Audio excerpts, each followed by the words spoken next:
Welcome to the Summit City, home to the 260's dedicated high school athletes and fans.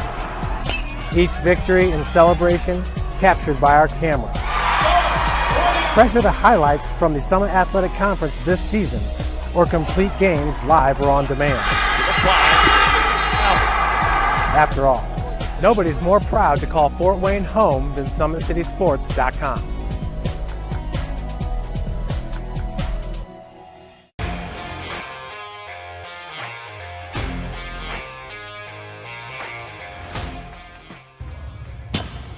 I like to stay active. I try to come in here at least 3 times a week and just get my 1-hour workout in. Since September, I think I've put on 22 pounds of muscle. I think my vertical has gone up plus 5 inches. I've gotten a lot faster since then too.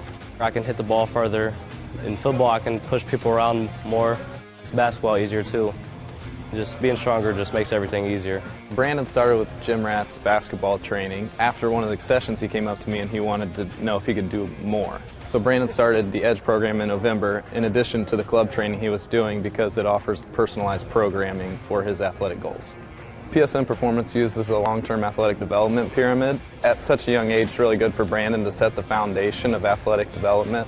Since he is in season all year round, he has to be ready for all the physical demands. So he does a lot more strength training, just because in basketball he sprints and cuts a lot. In baseball he's doing a lot of sprinting. In football he does a lot of sprinting and jumping. So preparing him to withstand the physical demands of those games, he does a lot more strength training. I like all the lower body stuff the best.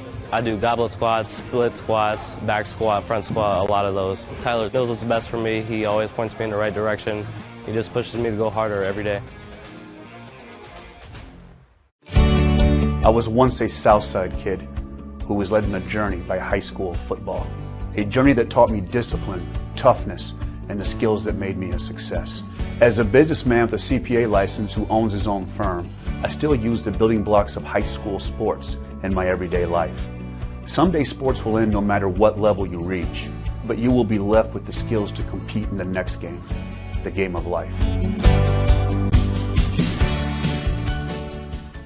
Thank you for watching Summit City Sports. To help broaden our coverage, we're asking you to become a monthly sponsor to our Patreon account. We produce weekly highlights and live video broadcasts. When the Homestead girls golf team won its first state title in program history, we were there. When Fort Wayne brought back 3 state titles in cross country, we were there. We believe in sharing positive stories and setting the standard for how high school sports should be covered. Join us and donate today.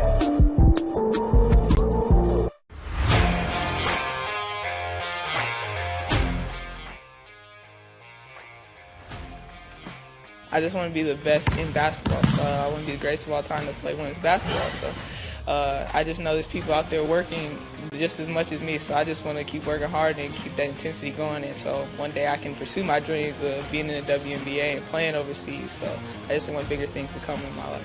I remember when I started in March, she could do 0 pull-ups. She did have a great 25-inch vertical when she first started.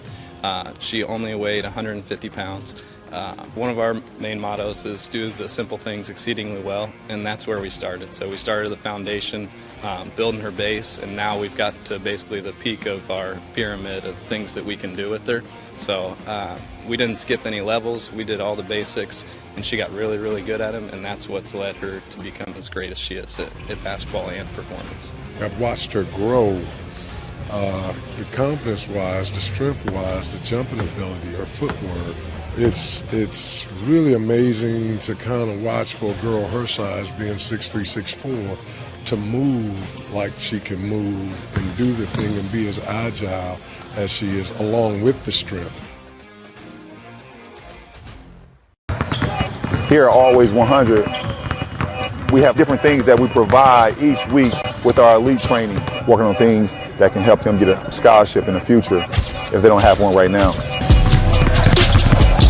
Watching skill development, helping kids get better, understanding what it takes to get to the next level. Catching and shooting, working on ball handling. In the last 5 years, we had over 200 kids just able to play basketball at some places from the NAIA, Division III, Division II, or Division I level.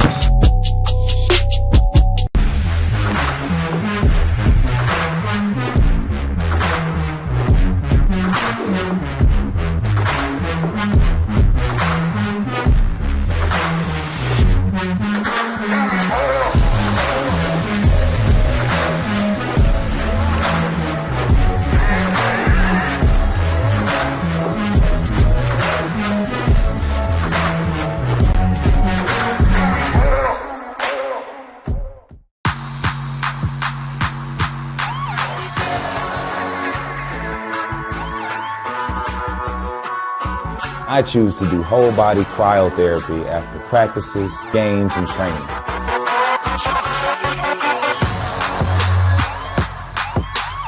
It reduces inflammation in my muscles and allows me to move more agile throughout my profession.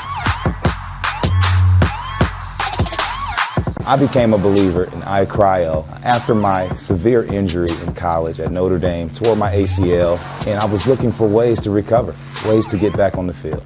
So I'm thankful for iCryo.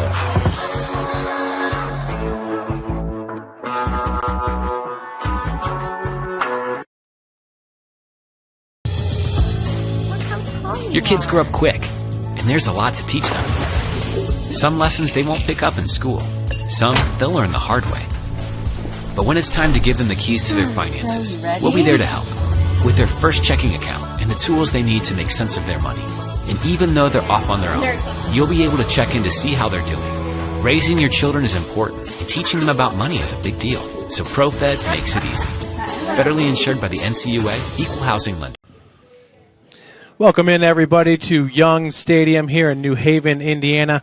I know you see a black screen behind you, but we are just saving the camera here. We got some sprinkles going on, so we will be pulling that off shortly. But this is sectional number 20, the semifinal between the Mississinewa Indians with a 7-2 record out of the Central Indiana Conference, taking on the Northeast 8 New Haven Bulldogs, coming in with a 5-5 record.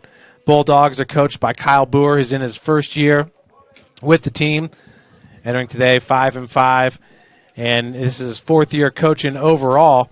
11-29 record throughout his career. He was at Madison Grant before New Haven in 2015, 16, and 17 over at Madison Grant. And Kyle Boresh is the head coach at Mississinewa in his second year, with a 12-7 record in 2 years, doing a great job there with the Indians. My name is Jeff Mahoney, bringing you today's play-by-play. And in the booth, as always, I have Joe Walburn and Jake Smith. And, guys, this is a very intriguing sectional semifinal matchup here. I know we were looking at the full slate of games throughout the Fort Wayne area, and this was a very intriguing matchup. Joe, what'd you like about this game right here? I just feel like it's two teams that are playing great football, and they're hot, Jeff. You know, New Haven comes in winning 4 of the last 5, and Mississinewa comes in with winning 7 games. So, I mean, these teams are hot. They're well coached. They're young coaches. So I think it's a great matchup with Mississinewa, who we'll refer to as Ole Miss. They come in with a great big offensive line. And you got to love that. Great rushing attack with Campbell and Nelson. Both backs are averaging 264 yards a game.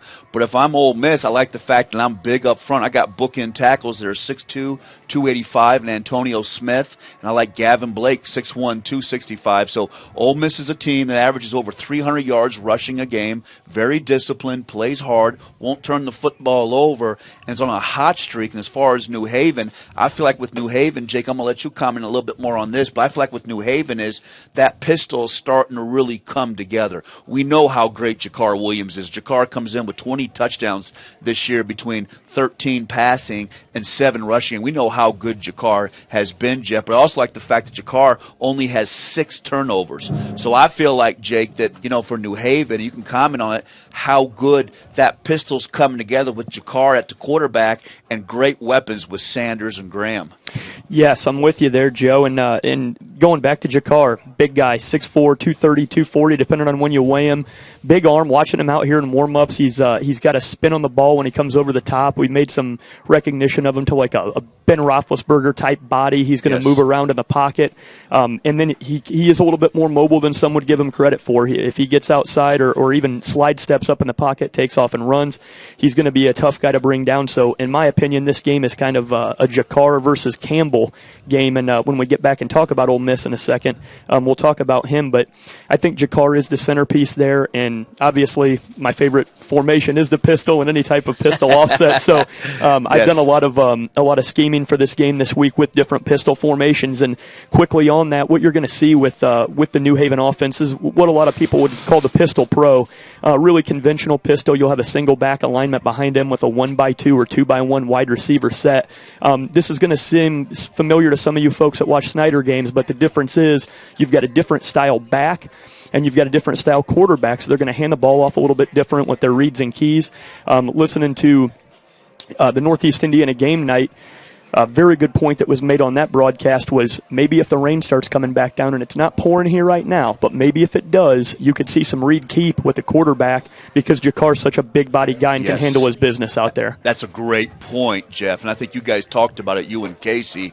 Jakar is 6'4", 240, and Jake's right. If it begins to rain, Jakar is such a load to bring down, and I promise you Ole Miss has never seen a quarterback that big, Jeff. Yeah, and talk about Jakar Williams coming into today, his last 2 games, 36 of 58 passing, 631 yards, and 7 touchdowns. And those are back-to-back games against Huntington North. But his wide receivers have been outstanding. When you're looking at Mylan Graham, 13 catches, 231 yards, 3 touchdowns. Joe, we have seen Mylan Graham. He had an outstanding touchdown against Leo. The kid is electric. We feel like he's one of the top sophomore wide receivers in the state. And also is Kamari Clompton. Now, Clompton this year has been a star at times for this New Haven team. He had an interception last week on defense, but he also had 11 receptions, 221 yards, and 3 touchdowns throughout the past 2 games for these New Haven Bulldogs. So if the weather holds off and we don't have a downpour, this is a team that can be very scary offensively. Now, Mylan Graham, he's been playing a lot on defense. He had an interception last week in that win against Huntington North. You know, New Haven was dominating that game. They need to play a full 48 minutes because in that game, Huntington North came back and they scored right at the end, and they were a 2-point conversion away from winning that one. But New Haven held on. But in that game right there, they were getting some good running from number 20, Trey Bates. Trey Bates is another running back for him that can get it done. He goes 5'8", 155, but we do know that the running back Quantry Sanders, 5'9", 165, is electric for the Bulldogs. Yeah, he is. New Haven just seems to have so many weapons every year, but I really like Mylan Graham, Jake. You talk about 0 to 100 real quick. That's Mylan Graham, 6'1", 150, the sophomore, averaging almost 17 yards a catch in the 7 touchdowns. So you've got Graham at slot, then you come back with a strong back in Sanders that can run so hard between the tackles with 7 yards a carry. So I like what New Haven's doing on offense and also that balance. You know, when you look at their team, you know, offensively, the rush game, almost 170 yards a game and almost 150 bounds passing. So you got to like that, Jake, when you step back and call the plays when you have that much balance. Yeah, the balance is going to be there for him. And like we had mentioned on the broadcast last week, you've got to marry the run to the pass. So albeit motion or whether you're pulling on the line with a guard or whatever the case may be, you want to mix those looks up, and you want to give them a similar look when you're running the ball, so then when you go out and you drop back, maybe you get a play action there. Maybe you get some sort of a fake where Jakar's able to bomb it down the field. And what a cannon he's got to be able to get the ball down the field. So with Quantry Sanders being able to run the rock, you got the deep threat there with Mylan Graham. I think this is an electric offense, and it's balanced, just like you said, Joe. And I like the defense, Jeff. I mean, we went out and did the Leo game, and I told Jeff, if they don't let Carswell play in the Leo game, I'm leaving because I love Isaac Carswell. And Jeff talks about it. Jeff was a very talented linebacker, too, in his day, too. And Jeff always talks about read and reacting at that linebacker position. That's what Isaac Carswell does so good. Yeah. 5'11", 195. Jeff, talk about him for a second. The area's leading tackler with, 109 tackles? Yeah, that's right, Joe. He's got 109 tackles entering today, 13 tackles for a loss, 2 sacks, a forced fumble, and a touchdown on the year. The thing I like about Isaac Carswell is when he hits you, you feel it. Yes. You go backwards, okay? And then one of the things that I noticed in that game last week is some of his buddies on defense, they've got to get their pads into the running back. Arm tackles are not going to bring down a back like Carson Campbell. He's just way too talented at 5'5", 155. Don't let the size deceive you, okay? He's got incredibly strong legs, and he's able to burst out of arm tackles, and that's why he's been so successful this year. It's amazing. Averaging 14.5 yards per carry. Boys, that's That's number 1 in the state of Indiana, okay? That's even better than Mason Sharon from Leo, which we saw last week. Now, Mason's averaging a little bit over 11 yards a carry now for the Leo Bulldogs, but Carson Campbell certainly the real deal. And last week, okay, they scored on the very first play of the game against Jay County, and it was quadra to McPeak. Okay, McPeak is a game breaker, but he's also big. He's only a sophomore. At 6'2", 210 pounds, though, he can break a big one. He comes in today averaging 25.8 yards per reception with 3 touchdowns. A 65-yard touchdown to enter the game last week. Now, I can tell you that the defensive backfield here at New Haven is awesome. They are electric, okay? Yes. And they can fly all over the field. They can cover sideline to sideline. But in this game, it's very important that Isaac Carswell, takes the lead, gets in his guy's ear, gets them pumped up, and they have to finish. These little arm tackles, out in the open field, not going to work against Mississinewa. I totally agree, and I think with New Haven, you can play man-to-man on McPeak. You're absolutely right, but you better not fall asleep, because what happens is Mississinewa is going to pound away with the big backs and run between the tackles. So you want to defend the run, but you have to be careful because McPeak is a weapon, 6'2", 210 on the outside for Ole Miss. But as far as New Haven, I love their secondary. I mean, between Clopton, Smith, Sanders, Thomas, you've got 11 interceptions right there in the defensive back end. So you are strong at the back end of the secondary. And with Carswell in the middle, you've got some pieces. My only concern with New Haven, Jake, is, first of all, I don't like the 3-4. They've been playing the 3-4 this year. I definitely don't show up in the 3-4 tonight against this run game. Now, Coach Booth probably has something up his sleeve, but my concern with New Haven is the front 3. Now, I like Avion Creech, 5'10", 280, the senior, number 50 at the nose. He's a dog. He's a baller. But I'm concerned about my 3-man front because I'm only averaging 225 pounds a man, Jake, up front. And Ole Miss is going to roll in with an offensive line that averages 260 pounds. You're right about that. In kind of my scales that I'm weighing Carson Campbell on, 5'5", 155 running back. I love it. Little guy. Looks like Darren Sproles to me out there, and I was able to watch a little bit of his film this week. And the Alexandria and the Madison Grant game, he is a speed demon, and the thing about him is he hits the hole hard. So it's not like you're going to get up to the line of scrimmage like some of these small guys do and they get stood up. He makes himself skinny. He's available. And I like to think of this thing as the old school SMU Pony Express out there. As soon as you shut down Campbell, here comes Hayden Nelson, and he's slightly overlooked, and that is the bigger back. And he can pound the rock as well, and he's had a pretty successful season. He's 5'7", 180 pounds, but still 6 touchdowns this year.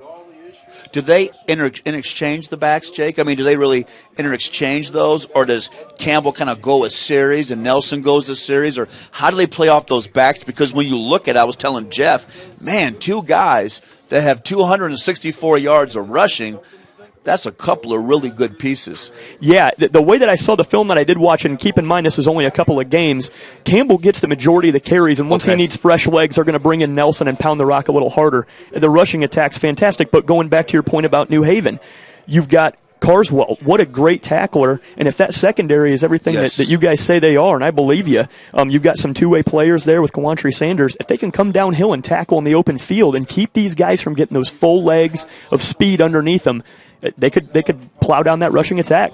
I think so, too, because the quarterback for Ole Miss, Nolan Quater, is not really a running threat, Jake. It seems like when you look at his numbers, they haven't thrown the ball a lot, but when he has thrown it, he's been good and efficient. 6 touchdowns versus 4 interceptions, so pretty good decision maker. Only 49 passes, but 468 yards. So I feel like if you don't throw the ball much, and he's not much of a running threat, I feel like New Haven should be able to come up and put more guys in the box and maybe get out of this 3-4 and maybe roll into a 5-3 or something and really put the pressure and see if they can slow those tackles down. Yep, I'm with you there. And I think going into this, your game plan's got to be to shut down number 23 from Ole Miss. You've got to shut Campbell down. Totally. And then, you know what, if I get beat by McPeak over the top once or twice, I'm going to take that and not give him a big chunk play. Hopefully my secondary can keep it inside of 10 or 15 yards. But let's make Campbell know that he's at New Haven's house, and we're going to see what kind of legs he's got. I agree, because the secondary, you know how good you are with the secondary with Clopton, Smith, Sanders, Thomas with 11 interceptions. But I like the backers, too. We talked about Carswell. I like Chris Stewart, too. I know he only goes 5'7", 160, but he comes in with 54 tackles, and he can run the football. Another player I feel who's really underrated is Jerrell Jackson, 5'9", 180, the senior, 29 tackles, 7 tackles for a loss. So New Haven's got some speedy pieces on defense. We'll just see how they hold up front with DeWalt, Creech, and King. I think that's the big question, because if I'm Ole Miss, I like the fact how big my line is. I'm going 6'2", 285 with Antonio Smith. Cameron McCreary is 6'1", 295. No, I'm not real big at center at 195 with Burton, but Asbury comes back. I'm 6'2", 235, and on the other bookend tackle, I'm 6'1", 265, so I have an advantage, and maybe that's where I really probe and really hammer away if I'm Ole Miss, is that A gap. So I think it's a great matchup, Jeff. I'm excited to be out here because I think these are two teams that are really hot. And when the playoffs come, Jeff, it's so important to have a team that's feeling confident and also coming in on a hot streak. Yeah, and in this game right here, you got Mississinewa, right? Their strength of schedule in the sectional 20 is a 26.19. New Haven's at a 51.11. Only Wayne and Huntington North are better. Wayne's got the biggest strength of schedule at 56. Actually, Sure. Southside's at 57. So that's what a lot of people are pointing to, is that this Mississinewa squad, yeah, it comes in with the 7-2 record, but they haven't played the type of teams that New Haven's played. And, Joe, we know New Haven came out and was up 8-0 at Leo, okay? That's Leo. And they were looking good, man. They were looking real good to start that game, but you know how Leo is. They got all those Division I offensive linemen. They wear you down. And as Jake says, they score quick, too, don't they? They score quick. One carry, one touchdown, or one pass to Mason Sharon, and it's all over with. So that's what a lot of people are pointing to in this matchup here with Mississinewa. Now, they each got a common opponent. They played Eastbrook, okay? Eastbrook played New Haven in week number 2 here at New Haven and won it 42-6. Joe, you'll remember that game. Jakar Williams went out, and Mylan Graham had to play the majority of the game at quarterback. Yes. Did a pretty good job. We both know that Mylan Graham can run the rock, and I would like to see if they can get him involved a little bit on a jet sweep, or maybe even throw him in there at the Wildcat. Maybe you put Jakar Williams out on the edge. We know that Jakar Williams in the open field is one of the hardest men in the state of Indiana to bring down.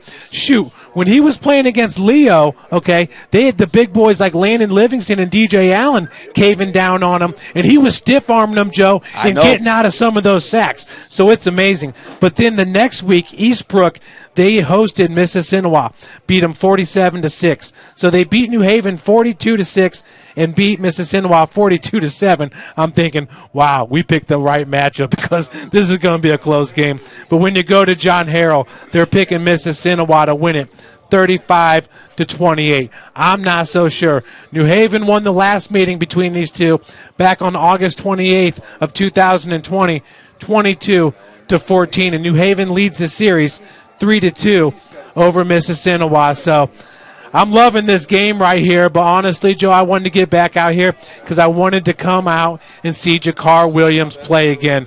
We've been loving on Jakar for a couple years now, and I feel like this is his time. And if they can get past this game right here and Wayne can win down in Muncie Delta, then I'm going to tell you what, to have a New Haven Wayne sectional championship would be really special for this area. It would be special, and I'm glad we're out here because, you know, I watched Jakar. Jakar played some varsity as a freshman, Jake. So Jakar was playing, and I watched so much how Jakar has developed. When he first started, Jake, Jakar was a turnover machine. I mean, it was tough that sophomore year. You would see glimpses of just greatness, but then you'd see the mistakes. I don't see those anymore. Jakar has really worked hard, and hats off to him, and made himself into a really good high school quarterback. And I'll say this, I follow the MAC closely, Jeff, and when I watch the MAC East and I watch teams like Ohio and Akron struggled so bad, I think to myself, man, why would you not offer Jakar? I mean, 6'4", 240, he can throw the ball 70, 80 yards, Jeff, and I would get Antoine Taylor out here just to do a little more coaching on Jakar so he can work on that slide step and work how to climb that pocket. But I think Jakar could definitely play in the MAC. I think when you watch his tapes, Jeff, it reminds me of Ben Roethlisberger, but the ability to keep the play alive. And I think that's the key for tonight's game. If I'm Ole Miss, if I'm Mississinewa, I make sure my ends are upfield and everything's boxed in. I do not let Jakar get out of the lose contain on Jakar, and I definitely don't lose contain on Milan Graham. You talk about 0 to 100 real quick. So if I'm Ole Miss, if I box everything in, I feel like that's the key for them to stop New Haven on defense. Now, if I'm New Haven, I want to get outside. I want to show different looks, Jake, and I want to attack down the field. Yeah, they are going to marry the run to the pass. The weather conditions are going to allow for it, I think, and that's awesome because coming into this thing, I said, man, Ole Miss is going to have the advantage. If it's pouring down out here and they're going to grind clock and they're going to run those two backs hard and they're going to down block, advantage Ole Miss. But with the weather conditions the way they are right now, I think they're going to be able to put the ball in the air a little bit and get the ball downfield to Milan Graham. Back to Jakar for a second. You know, being a huge Columbia City guy, a homer like I am, you get a lot of comparisons in body size to Greg Bolt with him. And they actually, in conference standings, they ended up going for first team and second team at the quarterback position in the NE8. Bolt at 6'5", 215, and Jakar at 6'4", 230, 240, floating around in there. And Jakar with about 600 more passing yards on the season, correct? Yeah, so it's funny that you brought that up. I was a little surprised by that one. I hate to do that to you guys, but I was a little surprised by that one. I'm glad you brought that up because I was going to bring it up. So the thing with that, I'm kind of ignorant to how the standings are, but I thought they were year to year, and with them switching to the more of the flex bone offense over at Columbia City, Bolt has not been showcased near as much this season as in the spread that he had usually run with a lot of shotgun trips left, trips right type looks and bombing and airing the ball out. I was a little shocked myself. I'm a big Greg Bolt fan, good guy, but Jakar definitely stat-wise for this season has definitely outperformed him. Yeah, and to go along with that, the 528 rushing yards on the season, averaging 6.5 yards per carry. And we've always been just so impressed with the way his ability in the open field to break tackles and to stiff arm.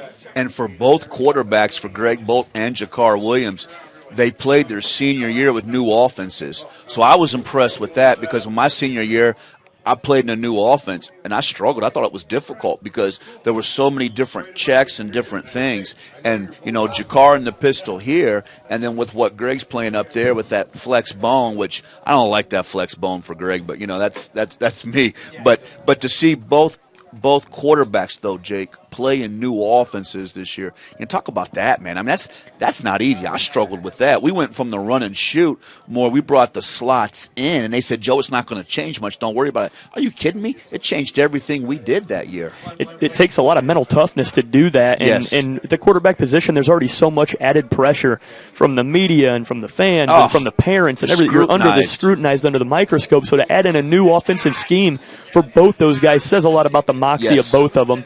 And the one thing that I do love watching about Jakar, with him being in this game is, like you said, he extends the play. I watched some of his film this week, and he's getting pulled to the ground by a shoulder pad with one cleat in the ground and a leg in the air, and he throws a ball in the air 50 yards down the field to the sidelines to Milan Graham, and he catches it. Let me ask you this, because you have a trained eye. I feel like Greg and Jakar could play in the MAC.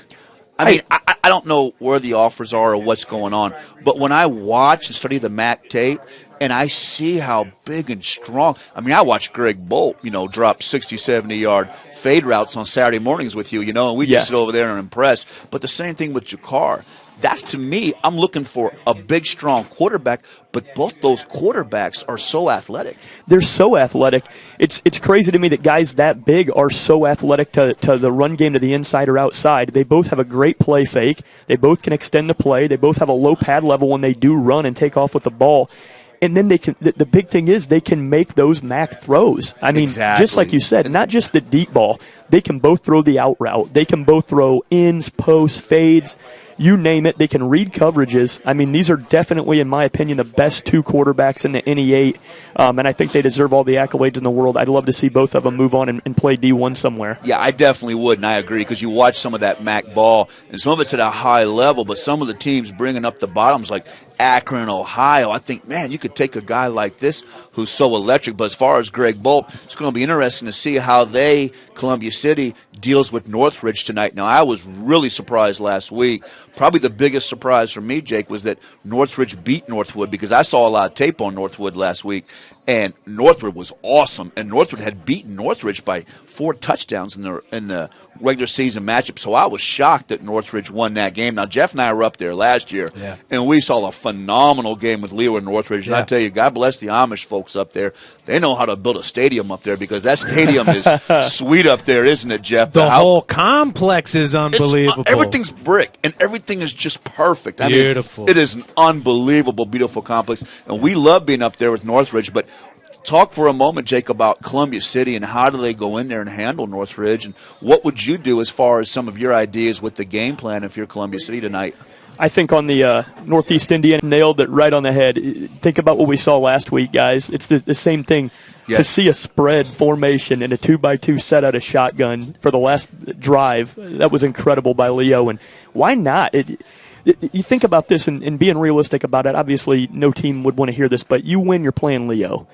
Leave it out on the table. Leave it on the table. Throw your cards down. Show your full house, everything that you've got, and get him out there and something similar to what we saw with the Dwenger and Snyder game. Get trips left, get that ball aired out a little bit. And I don't know what the weather conditions are out, like up there, if it's raining a little bit more or not, but get the ball in Greg Bolt's hands. I think you've got to. And speaking of Leo, Jeff, I listened to you and Casey, and I liked what Casey said about the 4-receiver set. And we had lunch this week, too. Casey says what Leo should do tonight against DeKalb is come out very first play, and Jeff said it. Come out the very first play, the very first series, man. Come out in the 4-receiver set. Nice. And I said that's a brilliant idea, because if I'm scouting Leo, I don't know what to think if they come out in that 4-receiver set. Plus, when I have to do my defensive installation on Wednesdays, gosh, do I have to spend 20 minutes, Jeff Mahoney, coaching my guys up if Leo comes out in a 4-receiver set? But I got to give Casey O'Boyle some love. I thought that was a brilliant idea. I'll tell you what, speaking of Casey O'Boyle, let's hear from the sideline Swami himself as he breaks down Mississinewa Ole Miss at New Haven.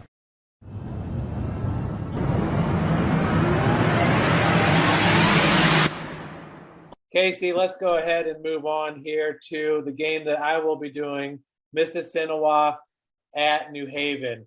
I look at Mississinewa, and they kind of remind me of Leo.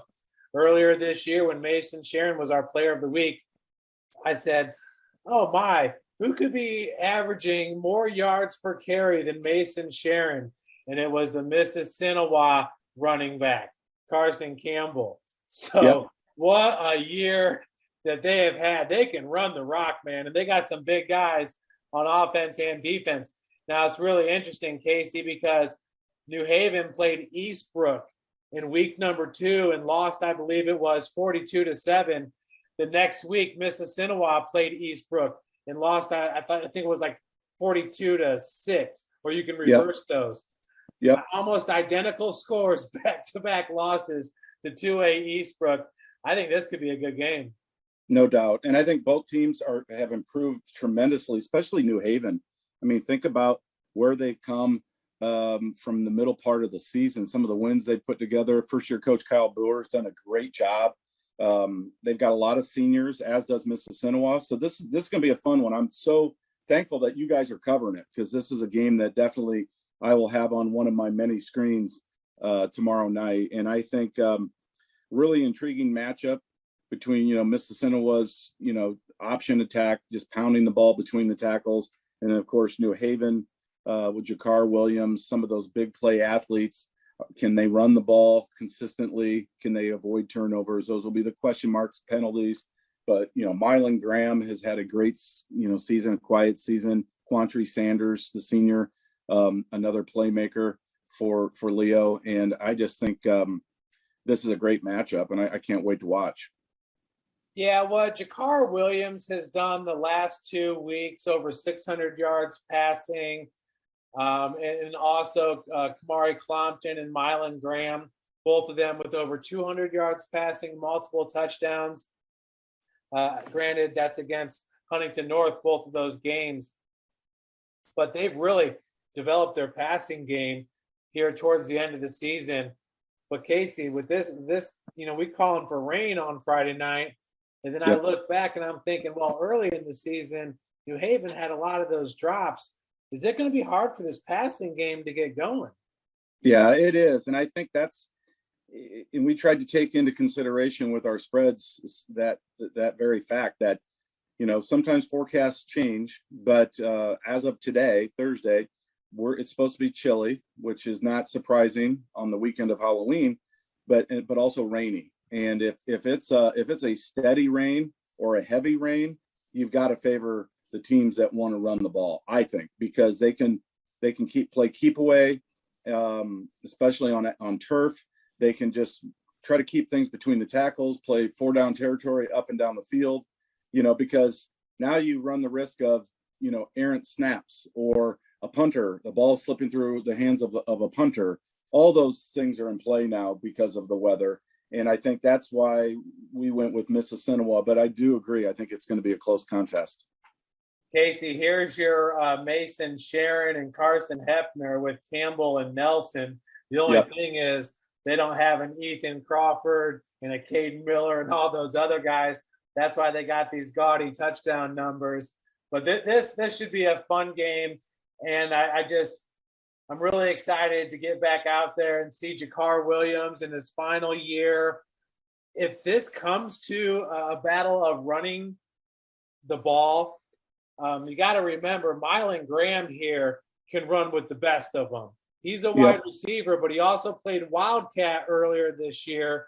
He was their wide receiver when Jakar was down in that Eastbrook game. And then the game after, that was the win. Oh, shoot, was that against the Calb? It was against the Calb. Against the Calb. So, and Quantry Sanders has been fantastic for him too. So, and Clopton. Yeah, all three of those guys. And you know what I like is I think we might see them tonight, Jeff, or tomorrow night on some jet sweeps, trying to get them to the edge, and some little shuffle passes where they're coming from the perimeter in motion, and it's just a simple toss forward. So if it does get dropped, or if it is slippery, it's just an incomplete pass and not a fumble. Wouldn't be surprised if we saw a little bit more of that from them offensively. And then I think what you were alluding to at the beginning here, I think Jakar Williams needs to be a focal point running to the ball. I wouldn't be surprised if we saw designed quarterback sweeps and blasts where you get a couple guys out front trying to get a hat on the Mississinewa defenders, and you use that big, strong athlete, Jakar Williams, as a bruising ball carrier, and see if you can't, almost like I suggested that Columbia City does with Greg Bolt, and you just pound away in the cold rain, and you let him just impose his will on that Mississinewa defense and wear them down so that maybe you can win the game in the fourth quarter with your athletes. Yeah, and I hear what you're saying, but you also have to think about conserving the big man's energy too. Jakar, 6'4", 240, 250 maybe. I mean, he's a big guy. Casey, the defensive player of the year, the sideline Swamis defensive player of the year has to be Isaac Carswell's. It just has to be. 109 tackles, 13 tackles for a loss, 2 sacks. What's the Swami think? Well, he's Isaac Carswell. That was one of those kids that made our preseason top 40 team. And I think there were, if I remember correctly, a few folks on social media that questioned it. And I'm like, you don't know what you're talking about. This kid can play. And he's had a tremendous season, has Carswell, really been the leader of that defense that at times has looked somewhat porous. Let's be honest. They've given up big chunks of yardage in certain matchups, but he's been the one consistent performer on that side of the ball all year long.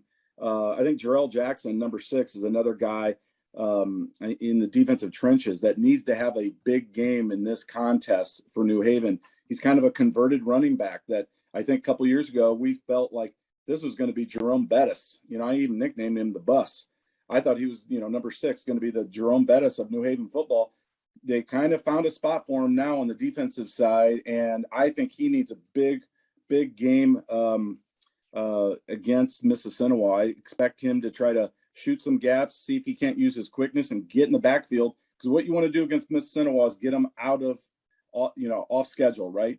Down in distance. You want 2nd and 13, that kind of stuff. If they're on schedule, 2nd and 7, 2nd and 6, 3rd and 3, they'll just keep the ball, and they'll seize 2 or 3 possessions from New Haven, and then that just puts all the more pressure on New Haven to have to score when they get the ball. If Mississinewa is able to have 7, 8, 9-minute drives, and that's what they want to do in this one. Casey and Jerrell Jackson, second on the team with 7 tackles for a loss. I'll tell you what, when you look at projected starting lineups going from week 3 to week 11, I don't know if anybody's made as many changes as New Haven. There's new guys all over the place. There is, and again, credit the coaching staff. I mean, that's a tough thing to do. I mean, there's something to be said for knowing your personnel and then riding with them. But by the same token, when things aren't quite going your way, the season's over like that. And it's these coaches have to make tough decisions, and they evaluate film. They're working with these kids at practice. And I think we all felt going into the season, New Haven has some nice parts. I mean, they've got some athletes. They've got some size. They've got a returning quarterback. They've got speed. How do you put it all together? Coach Kyle Boer, I think, has done a really good job here the second half of the season to make them a really dangerous team. And I'm, of course, a homer. I don't mind admitting that. I want New Haven to beat Mississinewa. I certainly think they can. So hopefully they go out and get the job done. But going to be a great matchup. They've got to try to find a way to get Mississinewa off schedule when are they the Indians? Right, Mississinewa? Yes, do you remember? Okay. I don't want to be politically incorrect and find out that they've changed their name to the Sharks or the Lions or something. I think they are. I don't think they're the drafts yet. With the name like Mississinewa, they should be. What a great, heritage name, right? That being said, I think New Haven needs to get them off schedule, take some chances, and shoot some gaps, get some guys off the edge, see if you can't get them uncomfortable in terms of down and distance. And then conversely, I expect, because of it's being wet and cold, a big night for Jakar Williams and ride his sturdy shoulders. You said you can't wear him down. Well, you know what? It's this and then basketball season. Yep. Right? Yep. I think you ride his shoulders and hope that your athletes make a big play or two in the fourth quarter. Yeah, I mean, the biggest number in this game is going to be turnovers, and New Haven cannot turn the ball over.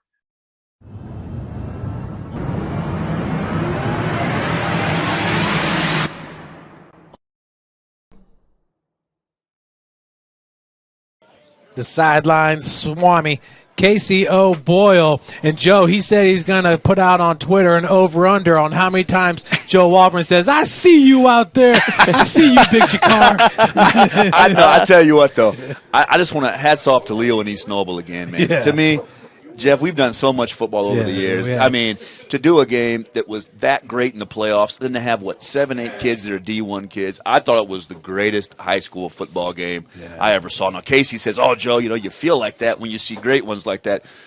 I will say this. That's the only high school game I've ever broadcasted in my career, Jeff, that I went home afterwards and I could not go to sleep. It was that great of a game, and hats off to you and Summit City for having games like that. Jake coming out here with us and all of our sponsors and Casey. I mean, that was such a treat last week to not only be part of the broadcast, but to be able to sit up there and watch, 2 teams with kids that are all just winners compete that hard. Yeah, and talking about sitting up there, God bless Pat Wright. He's going to be up on top of the press box again, giving the people the best camera action. Yes, and thank single you, Pat. camera in the state of Indiana. And you'll remember, now for Pat, he's like, this is nothing. I remember the first round of sectionals last year at Northridge when that wind was blowing about 40 mile an hour every which direction. I had to bribe him. I said, "Don't worry, Pat, just get through it, man. Drinks, chicken wings, everything you want, man, when we're done," because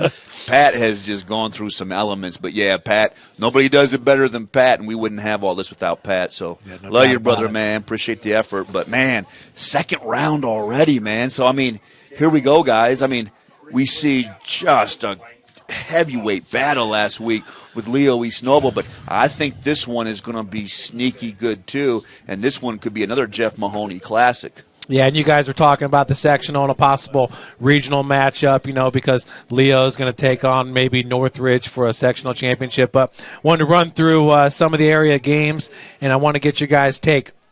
So starting in 6A, sectional number 3, Homestead 6-3 at Carroll 8-1. The Swami says Carroll by 10. What do you got, Joe? I like Homestead by 3. Whoa. Everybody says, Joe, you're the only one picking the media. The reason I'm picking them is the first time they played, Homestead was beat up and missing guys. Now, Homestead has Des Smith back tonight. I know he's not 100%, but Des is going to play offense. I was kind of hoping Des could play both ways. You love him on defense. I love him on defense. I would never moved him off defense, but I like Homestead. I love Chad Zolman. If I had one coach that my son could play for, it would be Chad Zolman. But I will say this tonight: if I was Chad Zolman, I'd walk down that sideline and I'd take that headset and we'd get out of that 3-3-5. Now I'm not going to say I'm going to stop because I know your phone's going to light up and you're going to slap me. And as good as Jake is, I could just go down and fetch you guys sandwiches. But I like Homestead. The reason I like Homestead, Jeff, is I know Jeff loves Carroll, and Jeff totally called Carroll running the table after the loss to Lewis. Yeah.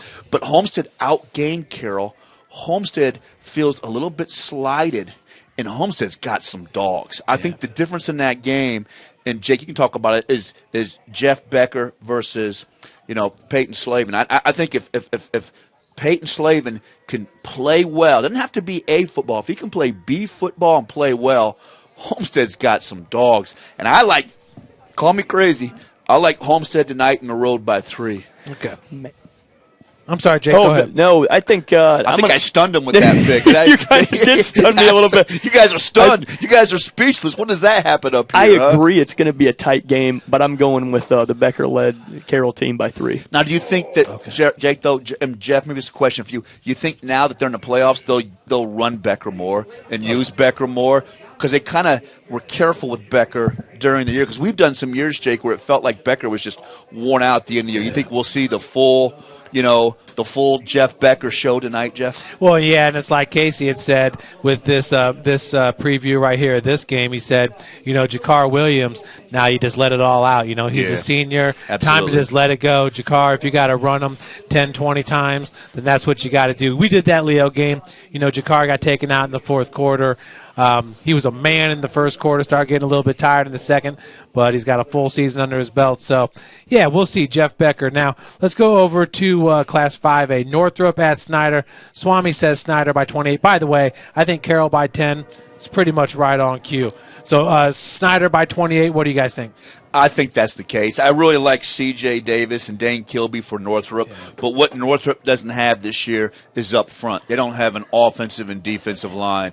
And this side of Leo, who's got the best offensive line than Snyder? So we saw Snyder, Jake, and they pound away with Tyrese Brown. And then Luke Halpert has such a game arm, and Luke can stretch the field. So I think I like some of the pieces that Northrop has, but I think Snyder rolls tonight, Jake. I agree. I think Northrop's got some fire, and they've got some things to build on. But, yeah, I think Snyder by, 28? I think that's fair. Ground and pound it. Tyrese Brown's going to get his touches, and it's going to be game over. Okay, now Northside's traveling to Bishop Dwenger. Dwenger by 23. Who's playing for Northside? I mean, to me, that's the whole question. Yeah. I feel terrible for those kids. I think what's happened with the contact tracing and all that stuff, it's just devastated their season. Yeah, and when we saw Northside against Southside, it was incredible how good the athletes were on both sides. And I noticed that my guy Lattimore didn't make first team all conference, and Lambert didn't make first or second team all conference because they just didn't have a lot of games. So I think the biggest challenge with Northside is just like who's playing. And at this point, if you're Northside, morale has to be so down because your season's been so impacted. I think really the bigger question in that game, Jake, is Dwenger getting better?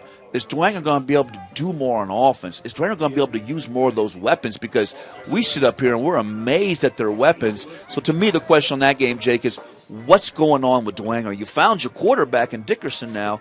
What's going on with Dwenger's offense? I think Dwinger's offense is trending in the right direction, and I think that maybe in the Snyder game that we called here a couple of weeks ago, man, they had some highlight reel throws. I agree. I think Dwinger's going to take this game. There's just too many questions with Northside right now that they can't answer, and I feel bad, just like you said, Joe, that with the contact tracing and the COVID stuff, and hopefully as this virus continues to get more and more under control and everything figured out, that next season they can have a little bit better showing. But I think Dwinger definitely by 28 plus. Yeah, Casey says you might see a few new wrinkles on both sides of the ball for Bishop Dwinger, so I don't know, maybe they're watching. Get Jack Tittman the ball. Can I give some advice? Get Jack Tittman the ball.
Yeah, so Bishop Dwinger, like I said, I think maybe the coaches have been going back and watching your broadcast, and they're saying, "Hey, Joe Walburn might be on to something over here," but we'll see. Jeff's bat phone might light up when I complain about that. But yeah, I would definitely try to get Jack Tittman the ball. And let's see, Dwinger's got so many good weapons, Jeff. Okay, so DeKalb at Leo by 45. I'm sure you guys like that one. And Columbia City at Northridge by 21. Do you believe in both of those? I think, yes, the Leo DeKalb game, but I think Leo will probably maybe rest a few guys. I think Hepner's resting tonight. That was an absolute war last week, so I think Leo rolls. I think Columbia City can play Northridge tougher. I mean, I'm so pro Greg Bolt. If Greg Bolt's allowed to open it up and throw the football, I think Columbia City can hang with Northridge. But if they're going to play that style of offense, I think it's going to be tough. Yeah, you're totally right about that. Northridge. Come on, Greg. I love you, Greg. I see you, Greg. All the way up in Northridge. Come on, Greg. Greg is such a winner. Yeah, and Ole Miss comes out on the field, and I'm looking at number 15, Jordan DeWalt, 5'8", 2. And I just feel like that pistol offense with Jakar is really coming together. That's why I like New Haven. Yep, I agree. The pistol's going to be a lot of fun to watch. Obviously, I could watch the pistol for the rest of my life and be satisfied. But I think it's going to be a tight one. I think both those games are going to be tight, and I would love to see Wayne get a win. We'd obviously love to see the Bulldogs pull this out, but I think that this rushing attack's going to be tough to defend.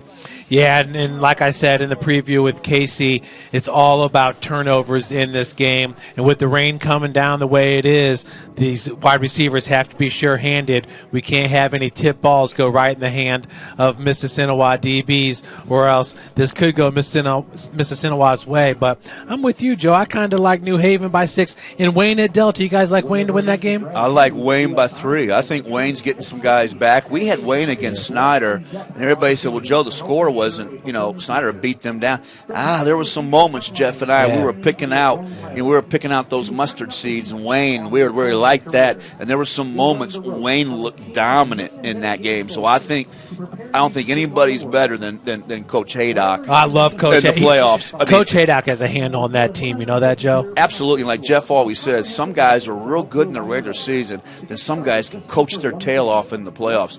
I've always felt like that about Coach Haydock. Yep. And Wayne's getting some pieces back. And I tell you what, it's tough to go against a back that's that good in Nelson. I think that's the biggest caveat to it is I don't know that Delta is going to be used to defending a running game like that. I think I'm going to take Wayne by 3. Yeah, I agree. And Wayne has some size, and Wayne put some guys on that all-conference team too, on that all-conference defense. Nehemiah Young, and so they got some guys on all-conference defense. So I think And that's kind of what Coach Haydock has always done through his career. His teams tend to really gel in the playoffs. So I think Wayne gets it done tonight, Jeff. Guys, Concordia at Norwell. I think that's going to be close. Everybody says, Joe, you're nuts. Last year, Norwell came in with only one loss, and Concordia beat them. Now, Concordia had much better personnel last year. I think Norwell will win, but I think that could be a one-touchdown game. I mean, I know Norwell's powerful and strong, but I think Concordia can hang around in that. I do too, and I dig what Norwell's doing down there. I think they get overlooked a lot in the NEA. They do. And watching a lot of their film, they're really, really well coached at the fundamentals of football. There's nothing flashy about Norwell's offense or defense. They're just good. I think that it'll be maybe a 10-point game. I think Norwell's still going to edge them out, but I don't think they're going to blow them away by any means. Okay, guys, in 2A, Bishop Lures at Prairie Heights. I think we all got Lures Eastside and Central Noble. I think most people have Eastside after that first matchup, too. The question in that is, as we head down to the sectional championship, is Eastside going to be able to play with Lures? That's very interesting. I know Casey O'Boyle is just salivating to watch that game. So I'm curious to see how Lures handles Eastside. Then if they're able to get through Eastside, it's a really good Eastbrook team. And then maybe on to Andrean. So everybody says, Lures going to win that 2A. I think the 2A this year, Jeff, is much, much stronger than what it's been in past years in the playoffs. Yeah, absolutely. And then in 1A, Monroe Central at South Adams. Now, that's a good game right there. Casey's got Monroe Central by 6, and Southwood at Adams Central. Boy, Adams Central's tough. Adams Central is another team that should be reclassed up, maybe. They play that 1A ball, but your boys over at Cherubusco gave them a war. They did. There was nothing but respect from Adams Central after that game, huh? Absolutely. That Busco team, Paul Sade's going to bring in every year. They're going to be dogs, but yeah, I think we all know how those last games are going to be, and I do agree. When are they going to get reclassed? It seems like they're kicking everybody's tail year in and year out. Adams Central should be reclassed. I think Lures may be heading for a reclass, so it's going to be interesting, huh? Then Snyder got the break. They dropped down to 5A, so it's going to be interesting. The playoffs in Indiana are so exciting, and now everybody's in action tonight, so we'll see, This is what it's all about. Jakar Williams, Michael King, along with Isaac Carswell, and number 50, Avion Creech, out there for New Haven. We saw number 10 out there for Ole Miss. That was Peyton McKeek. We're going to see what's going to go here with the flip. And the rain, it's a steady rain coming down. It's nothing too hard, but it's steady. And New Haven wins the toss. They are going to defer. Ole Miss is going to receive, and they are going to be defending the east end zone. So out there for Ole Miss was number 4, Landry Rock, a senior quarterback not dressed tonight. Number 52, that is Carter Burton, 5'9", 190. We talked about Peyton McPeak, and also number 23, Carson Campbell. So we're about ready to kick off here, boys, with 12 minutes on the clock. Yeah, great matchup. And if I'm New Haven, I really want to sell out and stop the run the first drive, Jake, because what I don't want to have happen is have Ole Miss come out here, get Campbell going. All of a sudden, that old line's firing off, and they take the ball 70 yards on me. So if I'm New Haven, I'm going to be very interested to see what defensive package New Haven comes out and plays. But if I'm New Haven, I want to keep the lineman off Carswell, keep him free, and I want him to scrape to the ball, and I want to take away this run game right off the bat. And, folks, today's game is brought to you by Big Eye Fish. They've been around the Northeast Indiana area for generations. Like their Facebook pages for updated promotions. Enjoy the best fish in Fort Wayne in a family-friendly environment at Big Eye Fish. Kelly Automotive Group is Indiana's #1 automotive group with over 1,000 new vehicles to choose from and 500 pre-owned vehicles. Please visit drivekelly.com. Simple, transparent, reliable. Tom Steele Tire has been servicing the Fort Wayne area for over 40 years. They will help you find the perfect tire for your vehicle and other auto repair services like brakes, wheel alignments, engine diagnostics, and more at Tom Steele Tire. Well, guys, back to return it for Mississinewa. And if I'm New Haven, Jeff, I want to win on special teams. A lot of times these big playoff games, and Jake talks about so much, is you got to win on special teams and not have any busts. So Hayden Nelson back deep for the Indians. That's Jack Del Cid to kick it off, and that's going to be fielded at the 16-yard line. Oh, no. Slips right through the hands of number 11, Nelson. He picks it up, and he'll be knocked down at the 12-yard line. So once the weather is really causing a factor early on in this game, guys. Yeah, it is. You got to get under that ball and make that catch. So a break for New Haven. We just talked about special teams, Jake. New Haven wins early on special teams. Field position being key, and we talk about it clear down at youth, guys. It's just an addition and subtraction scheme. It's, hey, if they're starting at the 20 and we're starting at the 30 every time, that's 10 bonus yards for us on each possession. Well, I'll tell you what, these guys from Mississinewa, they sure do see the field well, and they are hard to bring down. So bringing them out is going to be Nolan Quadrer, the sophomore quarterback, 5'9", 140, and he's going to hand it off to Campbell, who's tackled right away. Isaac Carswell makes a stop at the line of scrimmage. Excellent. 5'11", 195, rolls in with 109 tackles, Jake, and 13 tackles for a loss, and he's already involved. That's an early run fit right there, and they were going to close those gaps down early. They were selling out for it. So it's going to bring up 2nd and 8 after the gain of 2. Isaac Carswell can read from the linebacker position as good as anybody in this area. So Quadrer, now we got a shift there from the tight end and the wing. They'll do the strong side of the formation to the left. Hand it off to Campbell. Campbell, look at that burst as he's got a first down and more all the way to the 25-yard line. Just felt like on that, Jake, they overloaded the weak side, went heavy, kicked the corner out, and got a nice run play. You got to swim those blocks to the outside and get some penetration. Can you believe the burst here from Carson Campbell? We'll check it out here on the Traction AP replay. Watch the kick-out block right there, you see? Pins him outside. Look at that kick-out block. Beautiful. And Campbell has the vision. I like the cut back in.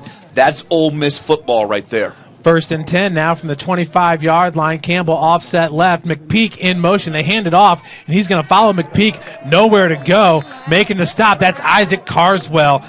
We got a battle here, mano-a-mano, between this star linebacker and the star running back. Absolutely. And if you're Ole Miss, Jake, you got to find out where number 10 is and who's going to get a hat on him.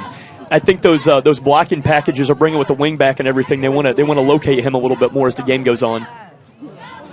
So here on the Traction AP replay, just look at Isaac Carswell there on the middle of the screen. See that vision, Jeff, how quick he scrapes to the football? Stays so tight. So 2nd and 9 now from the 26-yard line. Handoff once again to Campbell. And getting a hand on him is number 7, Chris Stewart. That's a nice job out there by Stewart. Stewart throttles down, doesn't overrun the play from his outside backer, and makes a nice tackle. Check this out in the AP Traction replay. Watch Stewart, Jake, throttle down. Watch him off the edge right there. You see him? Boom. Throttle down and makes the play. And if Casey's out there listening, that's one boom already. I think the over-under is 17 tonight. So let's go, baby. That's one boom already. 3rd and 8 from the 27. Wide receivers on both sides. In motion is Campbell. They're looking for the swing. He's going to go into the middle, up the seam. And what a beautiful play to number 35. Rumbling and stumbling.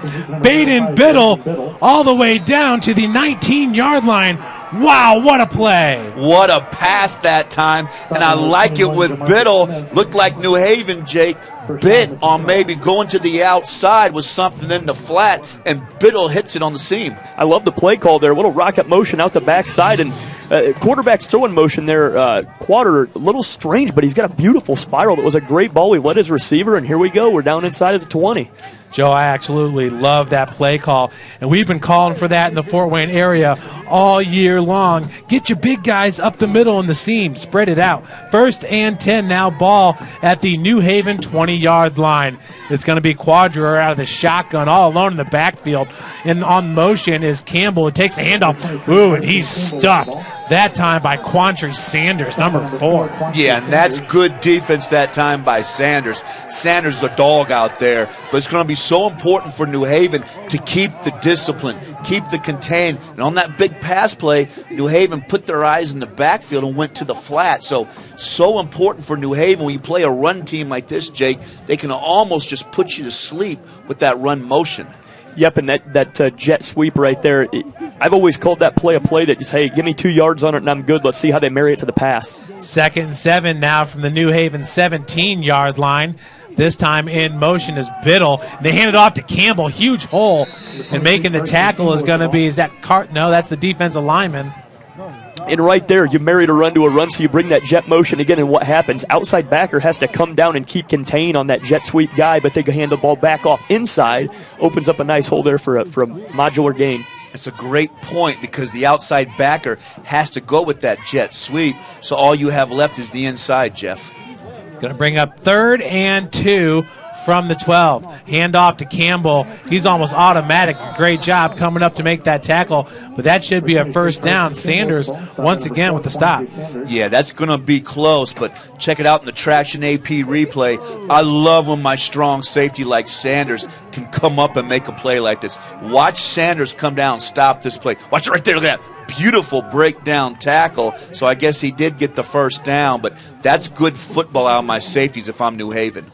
Carson Campbell has certainly been as advertised early on in this game. Going to be 1st and goal from the 10-yard line. This time they hand it off to number 11, and he's in for a 10-yard touchdown, Hayden Nelson. Hayden Nelson takes it in, and just like that, this is beautiful offensive play calling right here. You show that rocket motion again, and immediately you're thinking swing pass to the outside, going down the seam like Jeff had mentioned earlier. But guess what? We're going run inside touchdown. And they hit the A-hole so quick through that gap that it's like with that rocket motion, the defensive end doesn't throttle down, but they hit that A gap and through that hole so quickly, Jeff. That was an impressive drive, and that was precision. And if I'm New Haven, I'm making some adjustments on the sideline with my defense. Mason Reel in for the PATs, hit 43 of 46 on the season, and that one sneaks in. So Mississinewa takes an early 7-0 lead. And how impressive with that, starting so far in your own territory, 10, 11 yard line, and a drive like that all the way down, and pressure on New Haven now.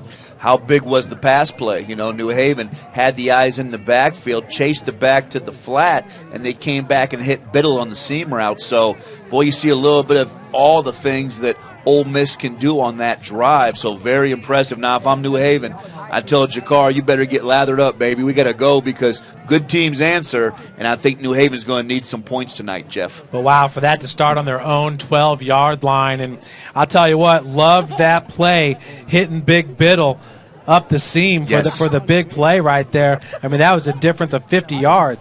Yeah, that was such a good play call. And when you can rub those slot backs, through those linebackers like that, and if your quarterback can see it, man, those are always big plays. Mylan Graham back deep along with, I believe that's Quantry Sanders here on the near side of your screen for the Bulldogs as the kick is going to be taken right around the 10-yard line. Good play there by Kamari Clompton. Let that one go from Mylan Graham. Yeah, good job to let it go out of bounds. So good field position for New Haven. And I crank it up early on, Jake. I get Jakar going. I attack, get Mylan Graham going early on. I agree with you there. And back to that play by Biddle. In these semi-rainy conditions, I guess it's a little damp out here. It is coming down. You love to see a pass like that that's more of a lob. He's not darting an out route or throwing something into the ground where you've got to make a difficult catch, like Jeff talked about earlier. You don't want to tip a ball up and get an interception. He floated that ball out there in front of him and let him get eyes on it over the shoulder, catch the ball in motion, and keep running. Brings up 1st and 10 from their own 35-yard line, and that is Jakar Williams out of the pistol formation. On the bottom of your screen for the Bulldogs is number 11, I do believe. And they're missing their tight end on this play. So they got Chris Stewart there at the right tight end position. So Jakar rolling to his left, and a little confusion there as that pass was intended for number 85, James Hardy the fourth, and that's a guy I know we'd love to see get going in this game. And Jake, once again, I'm going to show you that play there, that big play to Biddle from the 25-yard line. Look at that throw. Just right on the dime, right on the money, and just like we said, it was the type of throw you want to throw in the rain. Give your guy a chance to catch it so he's not going to bobble it. If that would have been overthrown, at least it's an incomplete pass and you live to fight another day. And Williams fumbles the snap, and that's going to be picked up by Mississinewa, so not a good sign as number 62 has it for the Indians.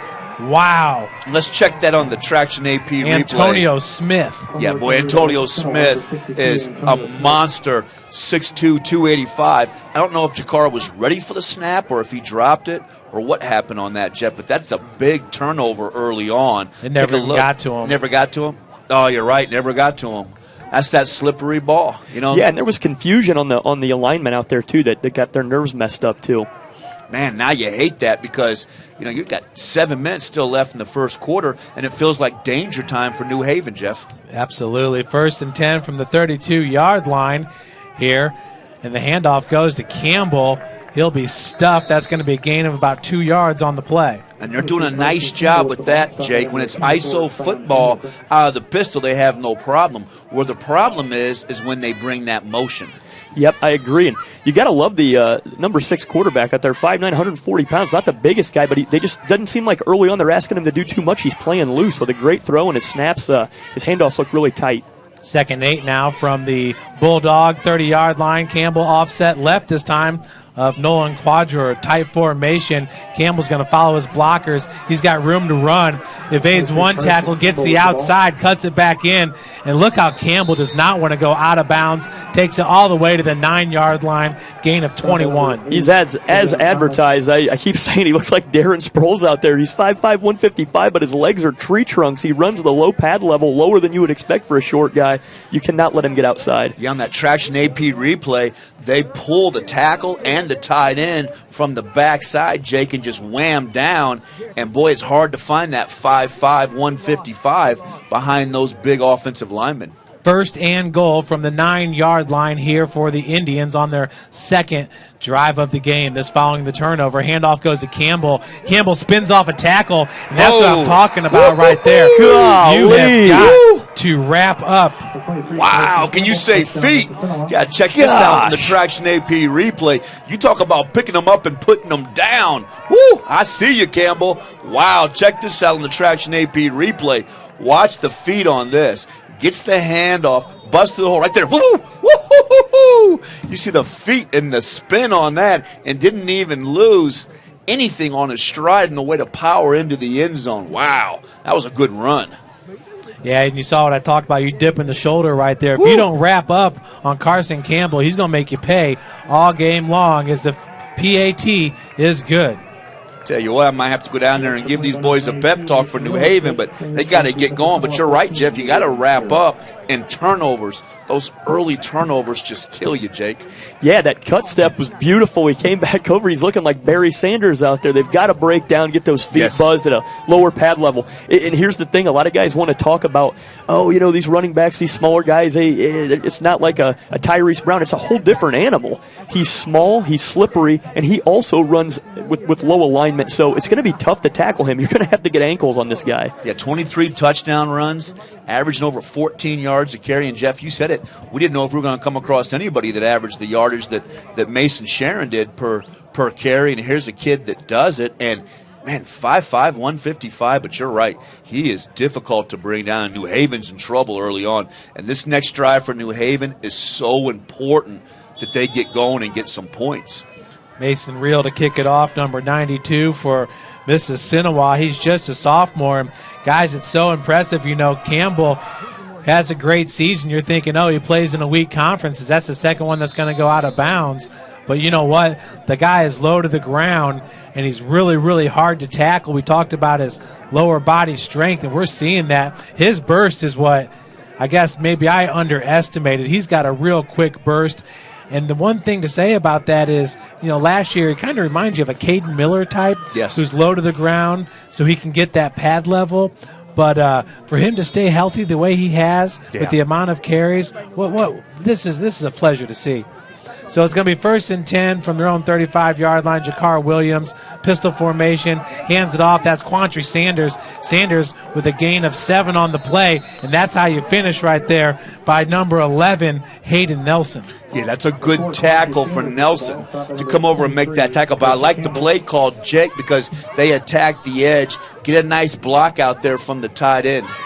Yeah, they need to get something going. Just take a deep breath here and answer the call. It's not out of reach just yet. So we'll come back to that play. 2nd and 3 from their own 42-yard line. This time, Mylan Graham in motion. So the handoff once again goes to Sanders, spinning off a tackle and falls forward for a first down. Nice run by Quantry Sanders. Nice job by Sanders because number 52, Carter Burton, 5'9", 195 for Ole Miss, had Sanders. but Sanders shows you how good he is between the tackles to make that. Look at that in the traction AP replay. Right there, you see how he spins? Just that strength, and that was a big first down for New Haven. Mylan Graham in the slot to the top of your screen. Sanders, pistol formation here for New Haven, who's got a brand new 1st and 10 from their own 45-yard line. And the handoff once again to Sanders. Gets off the right edge, still on his feet. Gain of 15, 17 yards. Quantry Sanders gets it into Indian territory all the way to the 35-yard line. That's pistol alignment football right there, orbit motion. And you'll see when the replay comes up, that outside backer got frozen for a half second, just enough time for him to cut the ball back inside. Big run. Absolutely. On the AP traction replay, right there, the frozen there is what you're talking about. And as the outside backer, do I take the quarterback or what do I do on that play? And New Haven capitalizes, and now they begin to come alive, Jeff. I tell you, Quantry Sanders has come to play. We've seen some big hits on defense, and now running the ball. Mylan Graham and Jakar Williams going to keep it himself. Yes, sir. Jakar to the 20. 15. He'll be knocked out of bounds at the 14-yard line. I love it. Show the jet motion and go. The big man takes off down the field, and that's the only way you're going to take down Jakar is to get low, put a head on him, and get him out of bounds. 6'4", 230, 240. Big boy Jakar. Watch this right there. Watch the feet. Look at the cut right there. Wow. Drops the clutch and rolls down the field. And I love it when they run Jakar out of the pistol, Jake. It's just such a load to bring down. So 14-0 is your score. It's going to be 1st and 10 from the Indian 15-yard line. Wow. And wow, that play is stuck. Oh, my. That's the big man, Cameron McCurry. I see you, Cameron, out there. Wow, that's A-gap football right there. New Haven wants to run the ISO out of the pistol, and Cameron McCreary, 6'1", 295. Watch him plug this in the traction AP replay. Right there, you see him bust through? There's nowhere for New Haven to go, so bookmark that. That's where New Haven has to adjust. You better get back in that pistol and bounce that play to the outside. Sanders back in the backfield here. Pistol alignment. Spread formation here on 2nd and 14 from the Indians' 19-yard line. Williams looking to his left. Has Mylan Graham at the 6-yard line. And that's where he'll be stopped. It's going to bring up, that's going to be close to a first down. I love it. They come out in a 2-by-2 wide receiver alignment there and a quick throw and catch. Way to look it in. Great concentration there by number 3 to bring the ball down.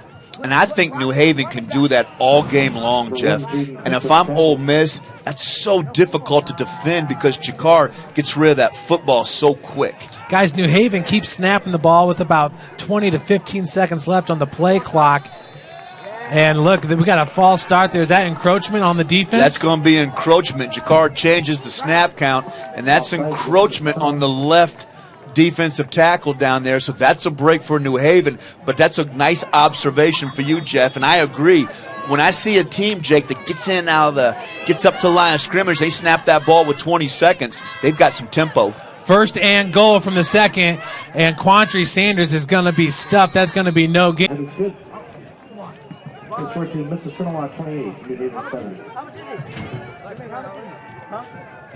Welcome back, everybody. Wow, so sorry about all that, but Mississinewa just scored on their first play there from scrimmage. More of the same, Jake. You said it, Pony Express. They run the ISO to the A gap, and that time it's Hayden Nelson on what a 67-yard touchdown run. And, man, New Haven's had no answers on defense, 28-7. You got to get that A gap protected. That deep pass, it was strike for strike, so we kind of felt like, hey, New Haven, that was a perfect play to get the momentum back to their side, and then another 60-plus yard run, and it's just a 1-2 punch with Carson Campbell and Hayden Nelson right now. Yeah, they look great. That offensive line is just dominating, and when you run to a line like that, Jeff, what you have to do is you got to roll into a 5-3 or maybe a 6-man front and begin to stunt or do some different things to confuse those offensive linemen because, man, Mississinewa is just fantastic up front with the guards and tackles. Yeah, they got to get some big boys down there on the defensive line. Maybe it's time to bring Dre Brooks over at defensive tackle, at least to take 2 of the gaps if you can get that A and B gap covered. So kickoff is going to be taken by Mylan Graham at the 3-yard line. Graham going out wide to the left. He's got blockers. Mylan Graham to the 40, The 50. Will he cut it back? No. What an He's got him turned angle. What an around. angle. That's a touchdown for Mylan Graham. Wow. Wow. It's a track meet now. Here we go. Woo. Here we go. It's off to the races now. We might be heading for 70, I tell you. Unreal. I can't believe they kicked to him. They were so careful not to kick to him on the first 3 kickoffs. That time he gets it, and he shows you that electric speed. 6'1", 150, the sophomore, a tremendous prospect on the next level. You guys are right. We have a track meet here at Young Stadium. But, New Haven now at this point, they've got to keep up with the PATs. Will Del Cid, he was good on the first one. We'll see what he does here to pull the Bulldogs now to within 14 points. I'll tell you what, if they can get that run game figured out for Mississinewa, they're having no problem with these skill position players. Mylan Graham, as advertised, is he not, Jake Smith? Oh, my goodness, 100%. That was electric.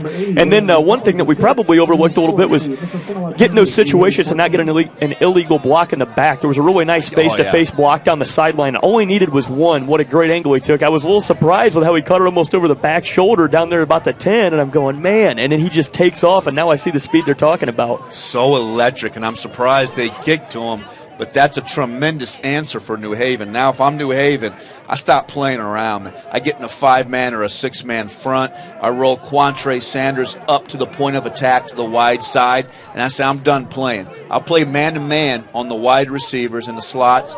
I'm putting 7, 8 guys in the box, and what I'm going to do is I'm going to stunt. I'm going to have a nose tackle over the center, and I'm going to begin to stunt and show some different looks. But I'm putting Carswell right over the A gap, and I'm saying I'm done playing, okay? Now, you get a stop here. Remember, New Haven's going to get the ball starting the second half, so if New Haven could just stay within a touchdown, you're in not that bad a shape.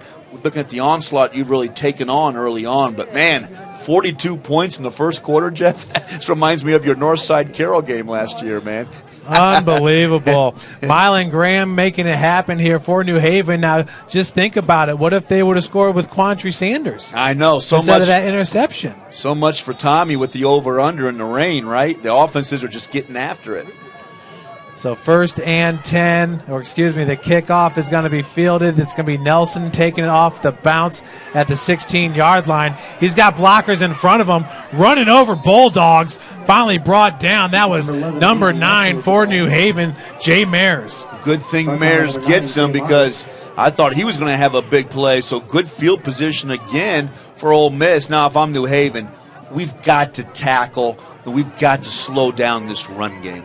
Yeah, the 3-man front, it was nice to start the game out with, but they are, as advertised, Campbell and Nelson are going to run the ball super hard. You've got to bring some guys down in the box now and get after them.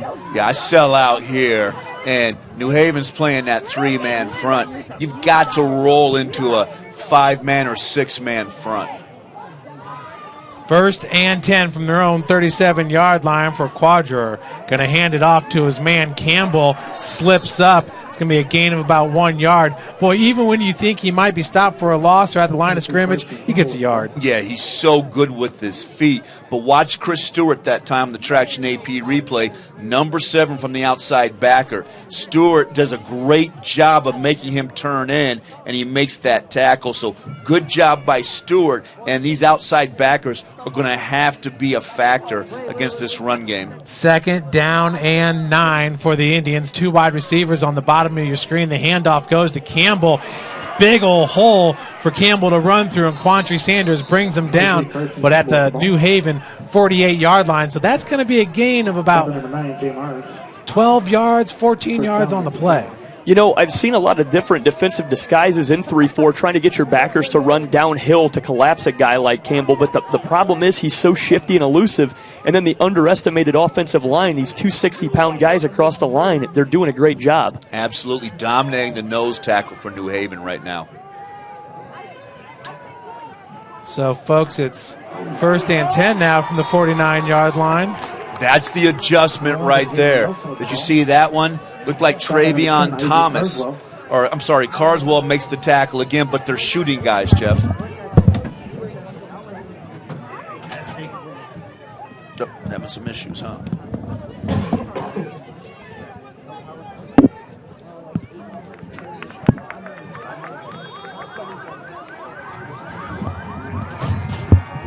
So that's going to do it here for the first quarter. Getting some technical difficulties cleared up, just like our Bulldogs are. We'll be right back.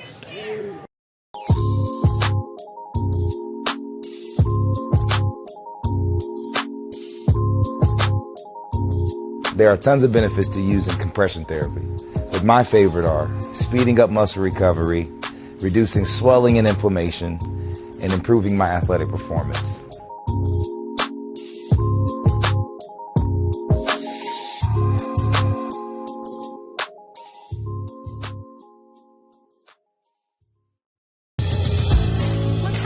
Your kids grow up quick, and there's a lot to teach them.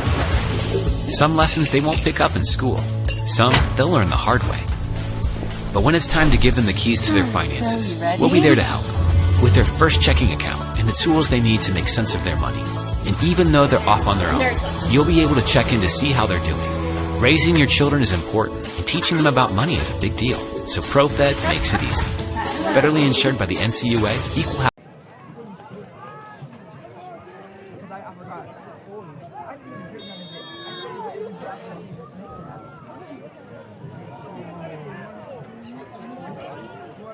Adams Central 27-0. Wow. And Norwell took the lead, 7-0.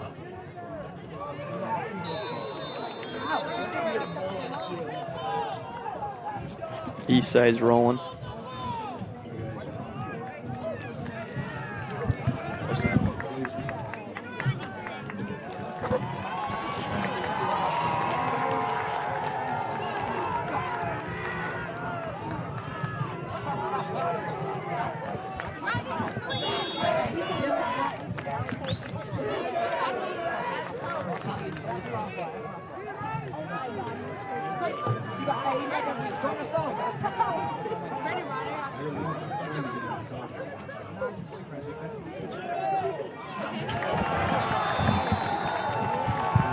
Welcome back, everybody, on 3rd and 16. And another nice stop here by the Bulldogs in the second quarter, changing things up on the defense. Here we go. Now, you got to get a stop here. You get a stop here, Jake, you get off the field.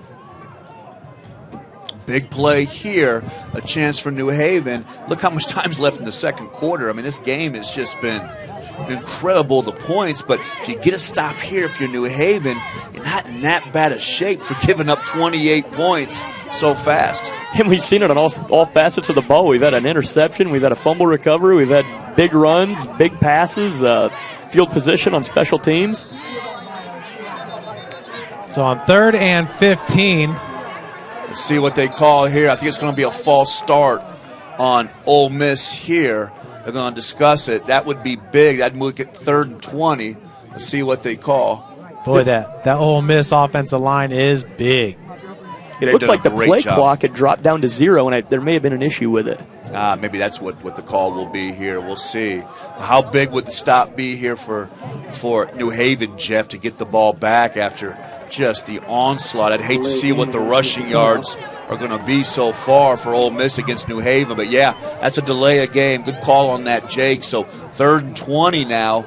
So New Haven has a chance to get a stop. Boy, and Coach Baresh is not happy not at all over there on the Ole Miss sideline.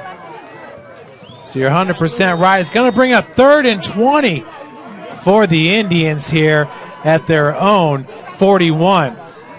Quadrer with the left hand finds the big man, and he's going to be well short of the first down. Gets it to the original line of scrimmage. That's Greg O'Banion at 6 foot 230. And that's good defense, Jake, because New Haven blitzes the inside backer, forces Ole Miss to throw the ball to their tight end. And number 7, Chris Stewart for New Haven makes the tackle. You see it right there, the traction AP replay. Watch Stewart make the tackle. Nice job of defense to make that play.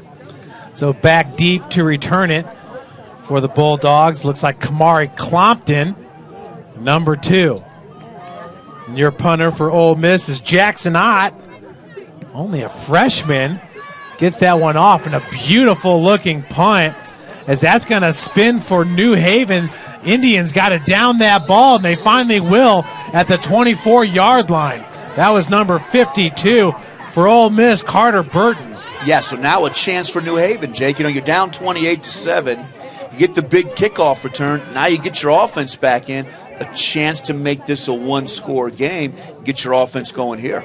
Yeah, I think let's get some dink and dunk going down the field a little bit. Get Jakar rolling. Get him comfortable in there, and let's string together a nice drive. Kamari Clompton at the top of your screen. Bottom of your screen is Mylan Graham. Michael King in the slot on the bottom. It's going to be pistol formation here for the Bulldogs. 1st and 10 from their own 24-yard line. Quantry Sanders lined up behind Williams. And it's amazing, guys, like you just said, this could be a one-score game here shortly. New Haven can drag it down the field, and that time Drew Jakar hands it off to Sanders, and he had nowhere to go. I don't like that on 1st down. I don't like the ISO, Jake, on 1st down. Get the motion going. Get Mylan Graham back there at the slot position, but I don't like that play call there. And how about Ole Miss just firing off right there? Sitting in the backfield, nice job of breaking down and making that tackle for Ole Miss that time. So it brings up 2nd and 15 after the loss of 5. Bulldogs going to have to go to the air on this one. Single safety high and a beautiful catch. Loss of forward progress should take him to about the 27-yard line. Be a gain of 8 yards. They're going to put it at the 28.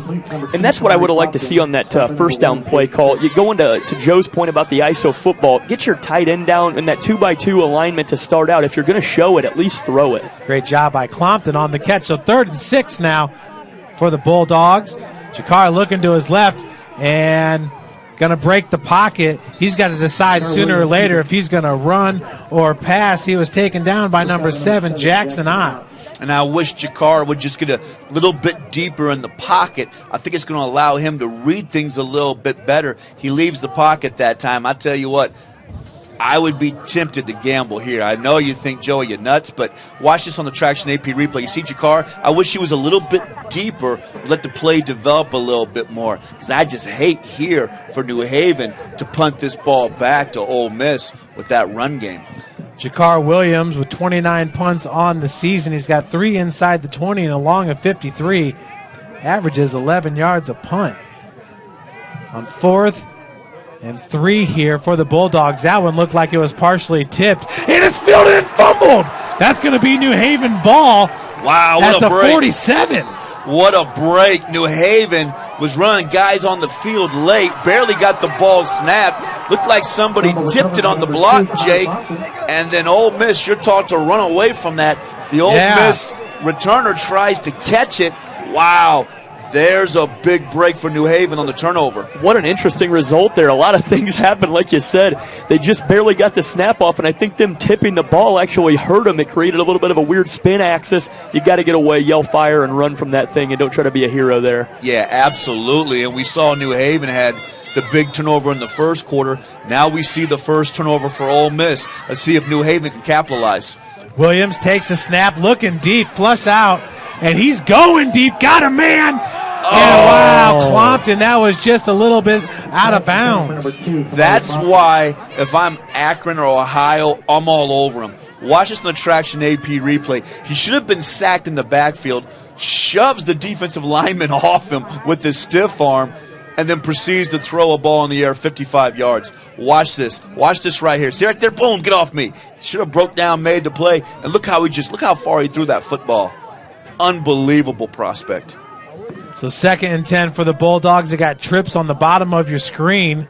Kamari Clompton and Mylan Graham, 2 wide receivers. Quantry Sanders now busted it around the right edge, and he'll be drugged out by Nelson, gain of about 1 yard. I hate that play on 2nd and long because the ISO, Ole Miss is going to take that away. You've got to attack the edges with your wide receivers.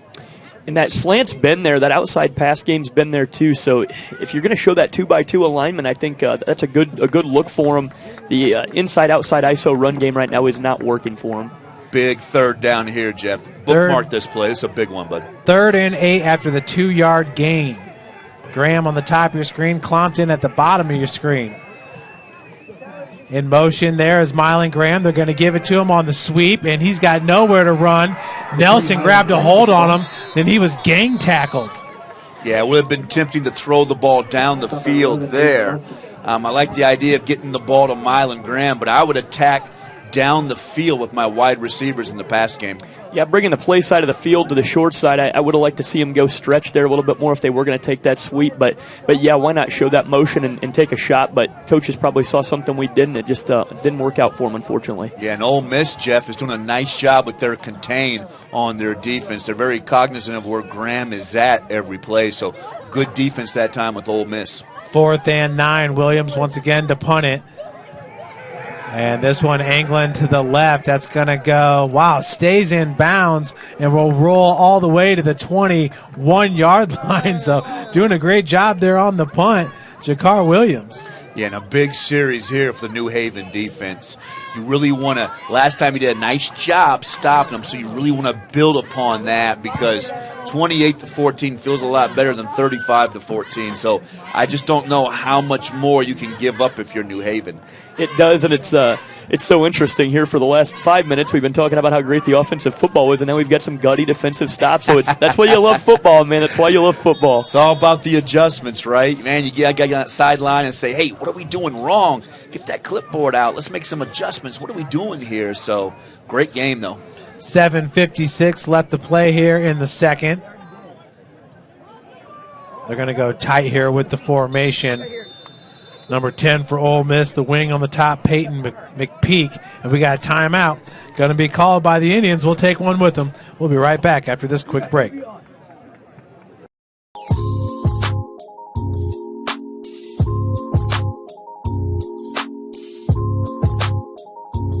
There are tons of benefits to using compression therapy, but my favorite are speeding up muscle recovery, reducing swelling and inflammation, and improving my athletic performance.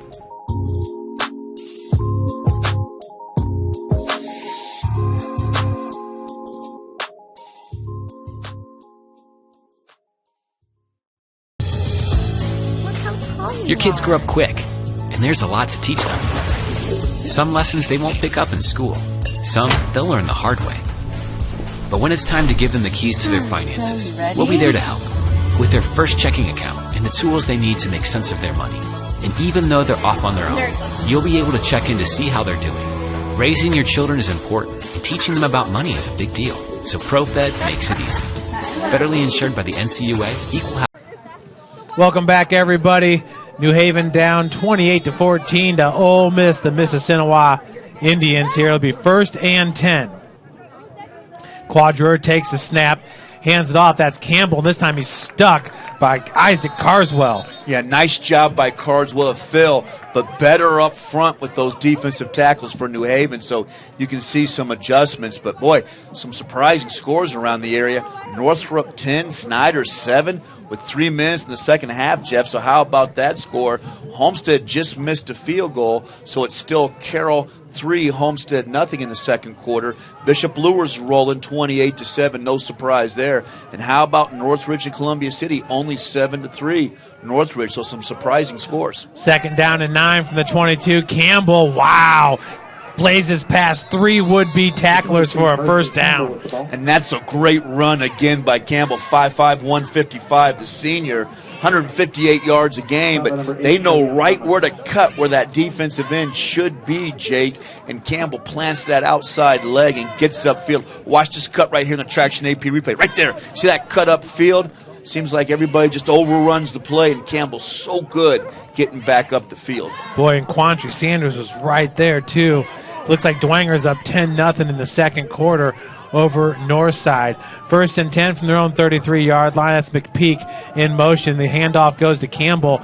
Evades one tackler and is caught after a gain of about 2 yards. That's better, and that time I like that, Jake, because my corner's starting to get involved, and I need that because, you know, Ole Miss doesn't throw the ball much, especially to the outside, so maybe that weak side corner I can bring him down on run support.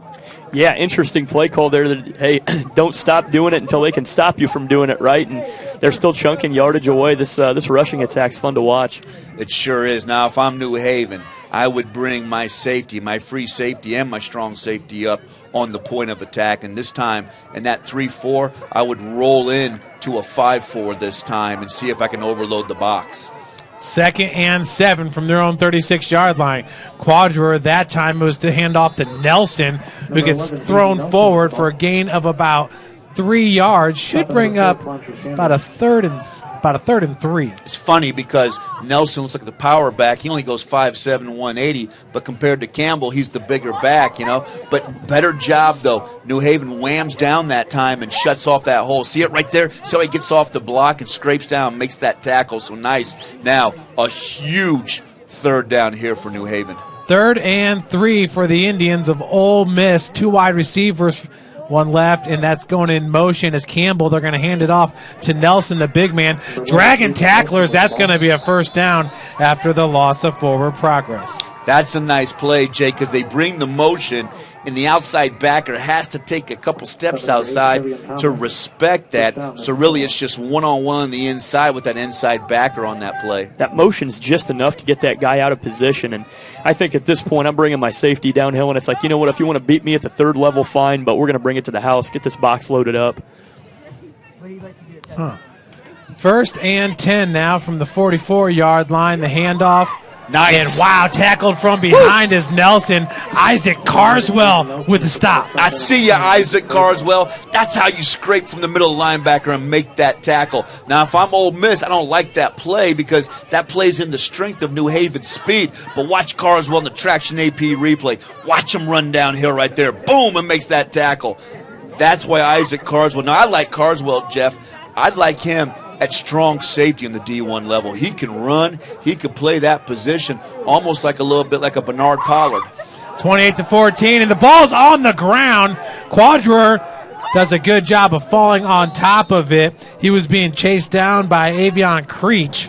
Well, I thought Creech was going to jump on that ball. Instead of Creech kind of jumped on Quadra that time, but that's a big mistake for Ole Miss, Jake. Now it's 3rd and forever now. Yep, and that works against your strength, especially being a running team. They prove they can throw, but you're behind the down and distance here, and a big mistake there. I was complimenting them on how tight their snaps and handoffs were earlier, and one mistake like that in the wet can hurt you.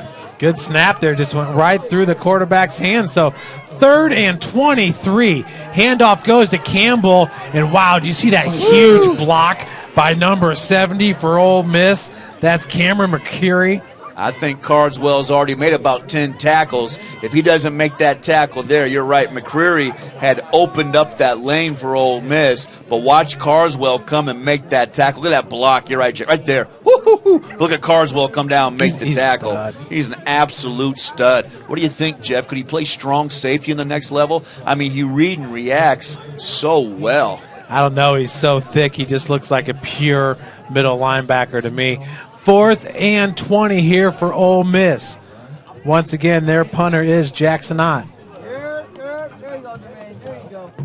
Ott gets it off with the right leg. And back, that's Clompton who's going to take it off the hop. Clompton goes the other way, gets past Nelson.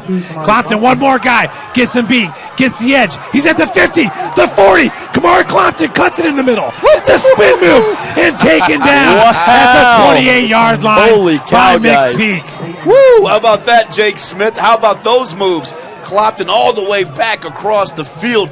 Another huge special teams play by New Haven. And absolutely flipped the field position on him. Now with 2:38 to go, you get on the board and you get the ball back, and we've got a ball game. Exactly. This is a huge drive. And look at the discipline, Jeff Mahoney, in the Traction AP replay. Nobody's blocking in the back. Nobody's clipping, holding. Nice job on special teams, but I agree. New Haven's got to score here to close this lead down.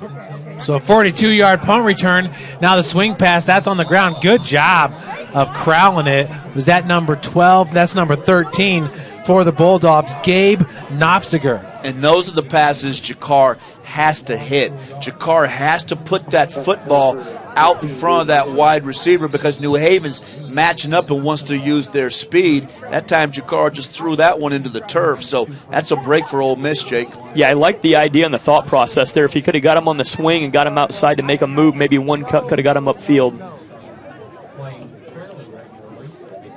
So it's going to bring up 2nd and 10 here. Yeah, big series of downs. I mean, New Haven desperately needs a touchdown. Now, if I'm New Haven, I've got Mylan Graham down here, Jeff, one-on-one and they have one safety in the middle. If Jakar can look the safety off, Graham is so fast, you might have a matchup down here at the bottom. 2 wide receivers up top. That's Mylan Graham going in motion for the Bulldogs, and they hand it off to Graham. He's got a blocker in front of him. It's Sanders with a big block. Graham gets around the corner, spins out after a 9-yard gain. That was a heck of a lead block right there. Goodness sakes. Wow. Got a low pad level and put him down. I like the call there. I was looking for something more like a corner route, like Joe called out that safety going back more toward the middle of the field. Go with an inside-out route to the corner and take a shot on him. But now we've got the play side of the field towards us in the booth. Let's see what they do next. 5'9", 170 Sanders, Jeff. That was a fantastic block. And that was Peyton McPeak that he went one-on-one with. So it brings up 3rd and 2. Bulldogs looking to get a first down here. Hands it off to Sanders. He's got it and then some. Pushed out at about the 12-yard line. It's gaining 8 yards on the play. That's an interesting play call, Jake, because they run it back to the short side. And I liked it right there. It kind of took me at a disadvantage from my comment about the corner. I think they saw something with that pass rusher coming in there from the weak side, so they just said, hey, we'll go to the short side of the field on him, and it worked. 8 yards there. Brings up 1st and 10 from the 14-yard line here for the Bulldogs, down by 2 scores. Coming off 2 straight defensive stops, and wow, nothing happening there. Little pitch to Mylan Graham. Yeah, that play, he was stuffed. That looked bad from the beginning. I think we're going to have an illegal motion on New Haven, so we'll see. We'll check the penalty on that, but that one looked bad from the beginning, Jake. Yeah, I don't know if they had a second guy move there or where the illegal motion came from exactly, but I didn't like how delayed that was, too. They got great penetration from the Ole Miss side. Yeah, and Ole Miss is just fierce up front, Jeff. I mean, Lucas Asbury is a monster up front, number 74. 6'2", 255, Lucas Asbury really just blowing things up there in the New Haven backfield. So James Hardy, the 4th into the game, along with number 24 for the Bulldogs, Alex Barrera. They're on the left side of the line. It's Hardy at the wing position on 2nd and 16 after the big loss. Hardy in motion. Williams keeping it himself, looking for the first down and then some. Finds Campbell, runs over him. Wow! What a play call. Goodness sakes, guys. Woo, how about Williams? High stepping. How about that, Jake? The play call. That's a great play action. I think everybody was fooled up front, and I like it when they get Williams on the edge. He's such a load. That was incredible, and you showed a similar motion how you have on other interior run plays, and they bit hard, and it gave him the outside angle. It was a fantastic play call right there. Unbelievable by Jakar Williams, and what a block there on Campbell to help spring it by Mylan Graham. Graham is a 3-phase player, offense, defense, special teams. And how about New Haven sucking it up to get back in this game? Will Del Cid, off the crossbar and no good. When you're trying to go 1 for 1 on every PAT, that's a tough one. So they'll have to go for 2 maybe at some point in this game. Yeah, definitely. But I tell you what, 28-20, you're back in the game. You need to stop here before the halftime. So New Haven has answered. I'm not going to lie, guys. At one point in this game, I thought they were done for. Well, folks, I agree with you. Today's game is brought to you by Anderson Heating and Air Conditioning. They're dedicated to providing the best possible solutions for your home or business. A system and solution that fits your unique needs. Visit AndersonCoolHeat.com. iCryo specializes in whole-body cryotherapy, body sculpting, cryofacials, infrared sauna, and compression therapy services. Check out Jalen Smith's signature location on Coliseum Boulevard by Blaze Pizza. Are you ready to do what it takes to put your past behind you? Whether it's expunging your criminal record or helping to get your driver's license reinstated, Jolly Law Firm is your answer. Sioka Cleaning and Restoration, providing top-notch commercial cleaning services, including janitorial, water damages, and state-of-the-art disinfecting services throughout Northeast Indiana at Sioka. The kickoff, and that's going to go through the back of the end zone. Will Del Cid ate his Wheaties today. Great kick, and New Haven again wins on special teams, and the special teams have kept them close in this game. So a couple of updates. Northridge now 14-3 over Columbia City. Carroll has the ball in the Homestead 20 with a minute left before the half, Jeff. It's still 3-0. So Homestead's not getting anything out of their offense either. Eastside was rolling 24-0. Last report, Lures was up 28-7. So, man, good matchups in the area. Jamarcus Smith, number 21, the cornerback on the bottom of your screen. Kamari Clompton, the cornerback at the top of your screen. Isaac Carswell, your middle linebacker. Along with number 7, Chris Stewart, as the handoff. And no, keeping him himself is McQuarrie, and he was rushed out of bounds. That's going to be a late hit there. That's what you cannot have. You cannot have that type of action. Yeah, you can't have that. You've got to play one. You stay home. You get the quarterback out of bounds. You have good coverage, and Barrera makes a mistake like that. You just can't have that. Watch this in the Traction AP replay. Good defense for New Haven. Look at that. Got the receiver covered downfield. That right there. Got to let him go, baby. At that point, you just made a play. stop. Just get him out of bounds. You made the play. And that's huge for Ole Miss, because now you get the ball out almost to the 40. Minute 54 left, Jake. You got your timeouts. You could probably run the ball here, too. Yeah, Quadrer and Ole Miss gets bailed out there on the personal foul. 1st and 10, ball at the 33-yard line. Remember, folks, New Haven's defense has stepped up large here on the last 2 offensive possessions by Mississinewa. Handoff goes to Nelson, and here he goes, taken down at the 45-yard line. Gain of 12 on the play. Man, he's got a burst as well. He does. He does, Jake. And I just don't like that 3-4, Jake. I would totally be out of it, man. With the time left on the clock with about a minute 45, they're definitely within striking distance to be able to score. So you got to keep them out of the end zone if you're New Haven right now. Boy, 44-0 Leo up at the half. 1st and 10 from the 45-yard line. Campbell nowhere to run as he barely gets back to the line of scrimmage. Great job there, number 59, Josh Clark, in the mix for the Bulldogs. Yeah, nice job by Clark, and Mississinewa has to burn a timeout, so good defense. And, boy, how about Leo? How about that statement, Jeff? Unbelievable there by the Leo Lions.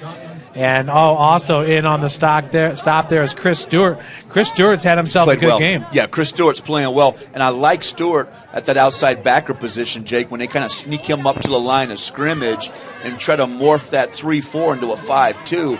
I like that much better. I don't like it when the outside backers, Jake, are kind of sitting back and reading and reacting, because Nelson and Campbell for Ole Miss hit those holes so hard. They do. They come downhill so hard and so fast. And, gosh, if they get through that linebacking corp, then there's really nobody left. So you really want to make sure, especially somebody like Chris Stewart, a 5'7", 160-pound guy, 54 tackles this season. Let him get out there and eat. You mentioned Leo up big at the half on DeKalb. How about Adams Central, 42-0 on Southwood? Coming up on the half. So Leo's flexing their muscles. Adams Central's flexing their muscles. Bishop Lure's flexing their muscles. But everybody else seems to be in a dogfight.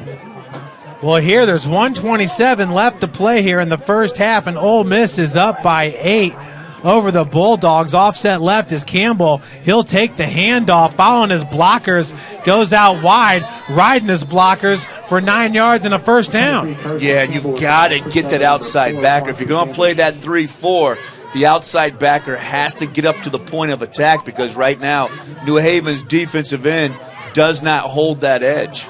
Just the instinct that he runs with.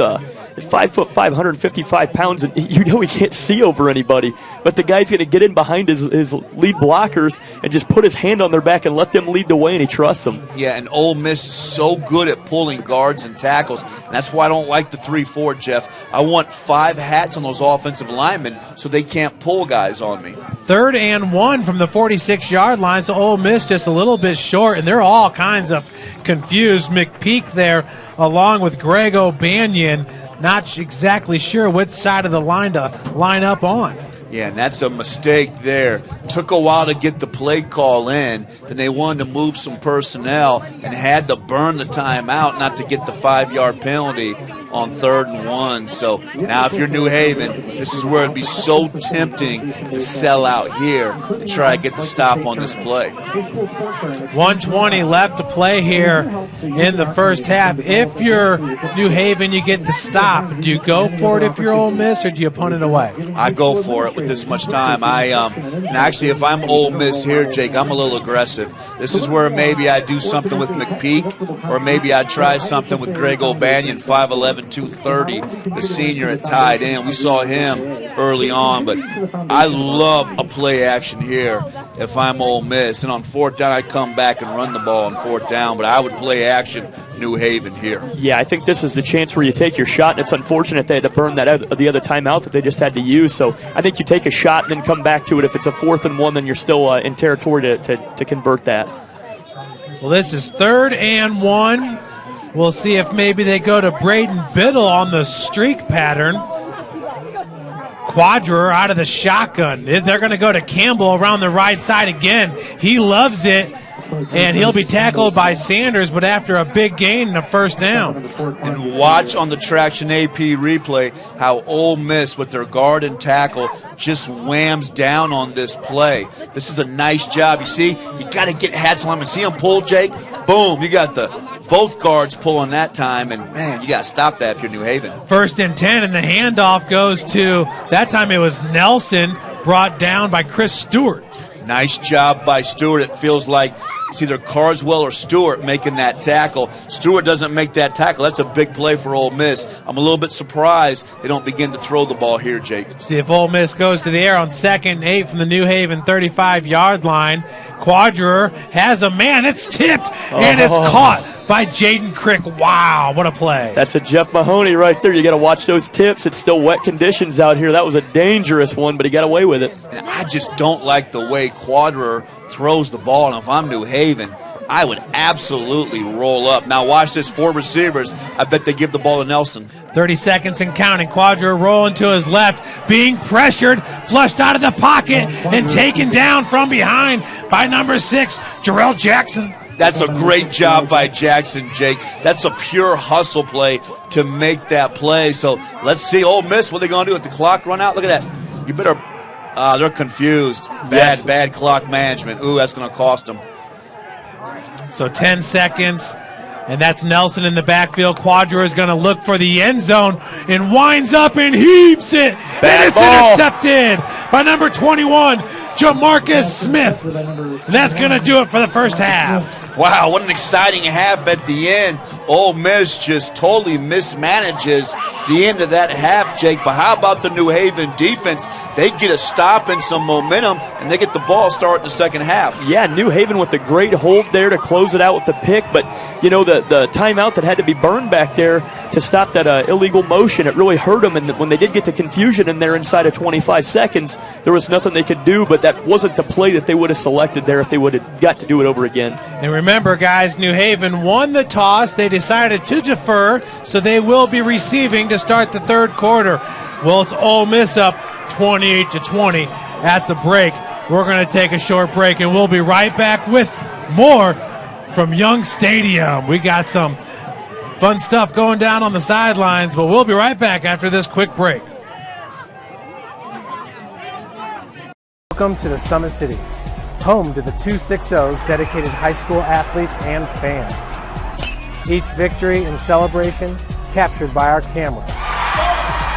Treasure the highlights from the Summit Athletic Conference this season, or complete games live or on demand. After all, nobody's more proud to call Fort Wayne home than SummitCitySports.com.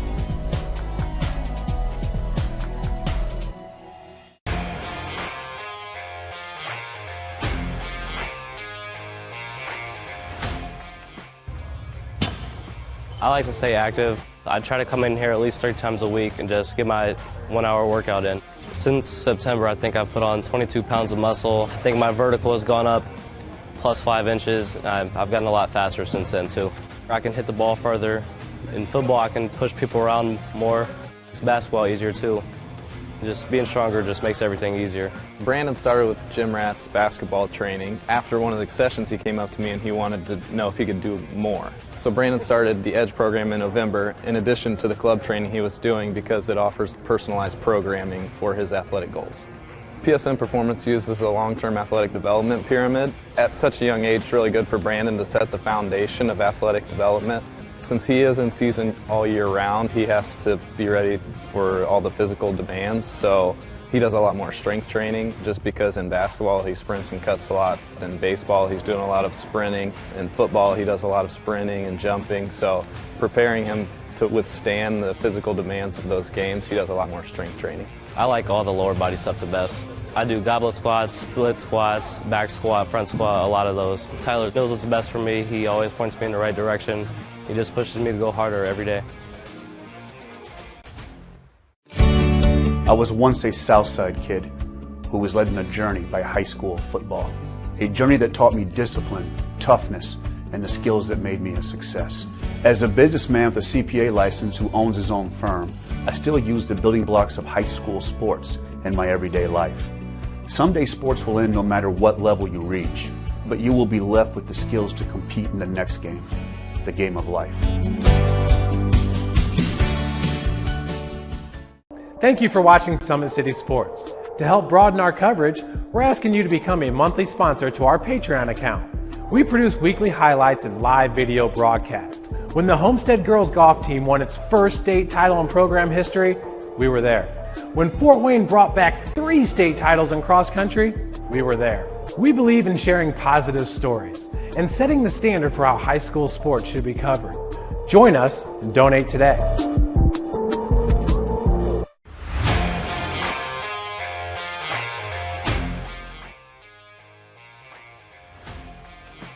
I just want to be the best in basketball. So I want to be the greatest of all time to play women's basketball. So I just know there's people out there working just as much as me. So I just want to keep working hard and keep that intensity going. And so one day I can pursue my dreams of being in the WNBA and playing overseas. So I just want bigger things to come in my life.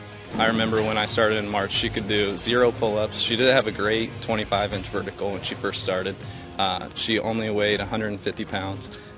One of our main mottos is do the simple things exceedingly well, and that's where we started. So we started the foundation, building her base, and now we've got to basically the peak of our pyramid of things that we can do with her. So we didn't skip any levels. We did all the basics, and she got really, really good at them, and that's what's led her to become as great as she is at basketball and performance. I've watched her grow, the confidence-wise, the strength-wise, the jumping ability, her footwork.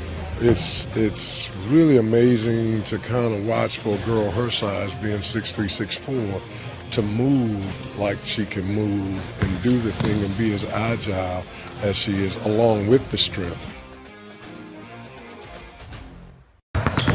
Here at Always 100, we have different things that we provide each week with our elite training, working on things that can help them get a scholarship in the future if they don't have one right now. Watching skill development, helping kids get better, understanding what it takes to get to the next level.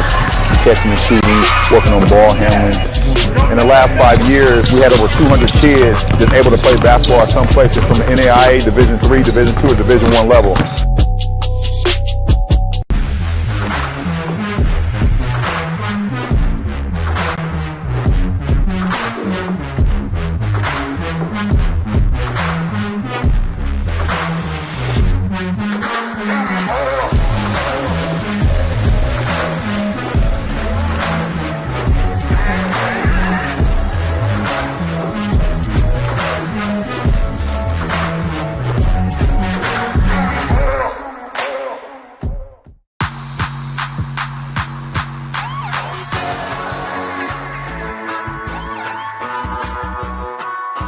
I choose to do whole body cryotherapy after practices, games, and training.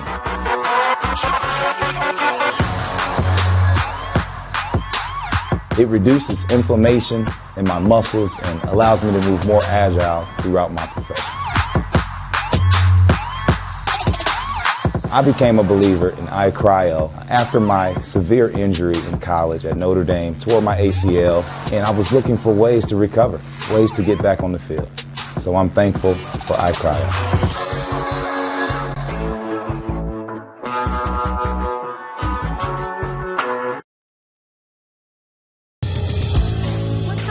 Your kids grow up quick, and there's a lot to teach them. Some lessons they won't pick up in school. Some they'll learn the hard way. But when it's time to give them the keys to their finances, we'll be there to help. With their first checking account and the tools they need to make sense of their money. And even though they're off on their own, you'll be able to check in to see how they're doing. Raising your children is important, and teaching them about money is a big deal. So ProFed makes it easy. Federally insured by the NCUA, Equal Housing Lender. Welcome back, everybody, with 9 minutes left until the start of the third quarter. And it's Ole Miss up 28-20 over the Bulldogs. Joe, I'll tell you what, at one point in this game, I thought it was Walsh. I thought Mississinewa was going to blow out the Bulldogs. But then those two defensive stops, Bulldogs got themselves in trouble. First with the fumble, never even got back to Jakar. Yes. And then the interception in the end zone when they were going down to score, down 14-0. Then the very next play, you got Campbell who takes it to the house 80 yards. So it's 21-0 just like that. But man, New Haven has fought back. And I'm telling you what, I think they're in a pretty good place right now. I think they are too, because their offense is really opening up. But I think the key really in the first half for New Haven is they won on special teams. I mean, I tell you what, you talk about a big return for Mylan Graham on that kickoff return, seemed to kind of get them going and get them ignited. But as far as the second half for New Haven, they got to slow down this ground game. This ground game for Ole Miss had 266 yards in the ground in the first half, Jake Smith. So that's a huge number.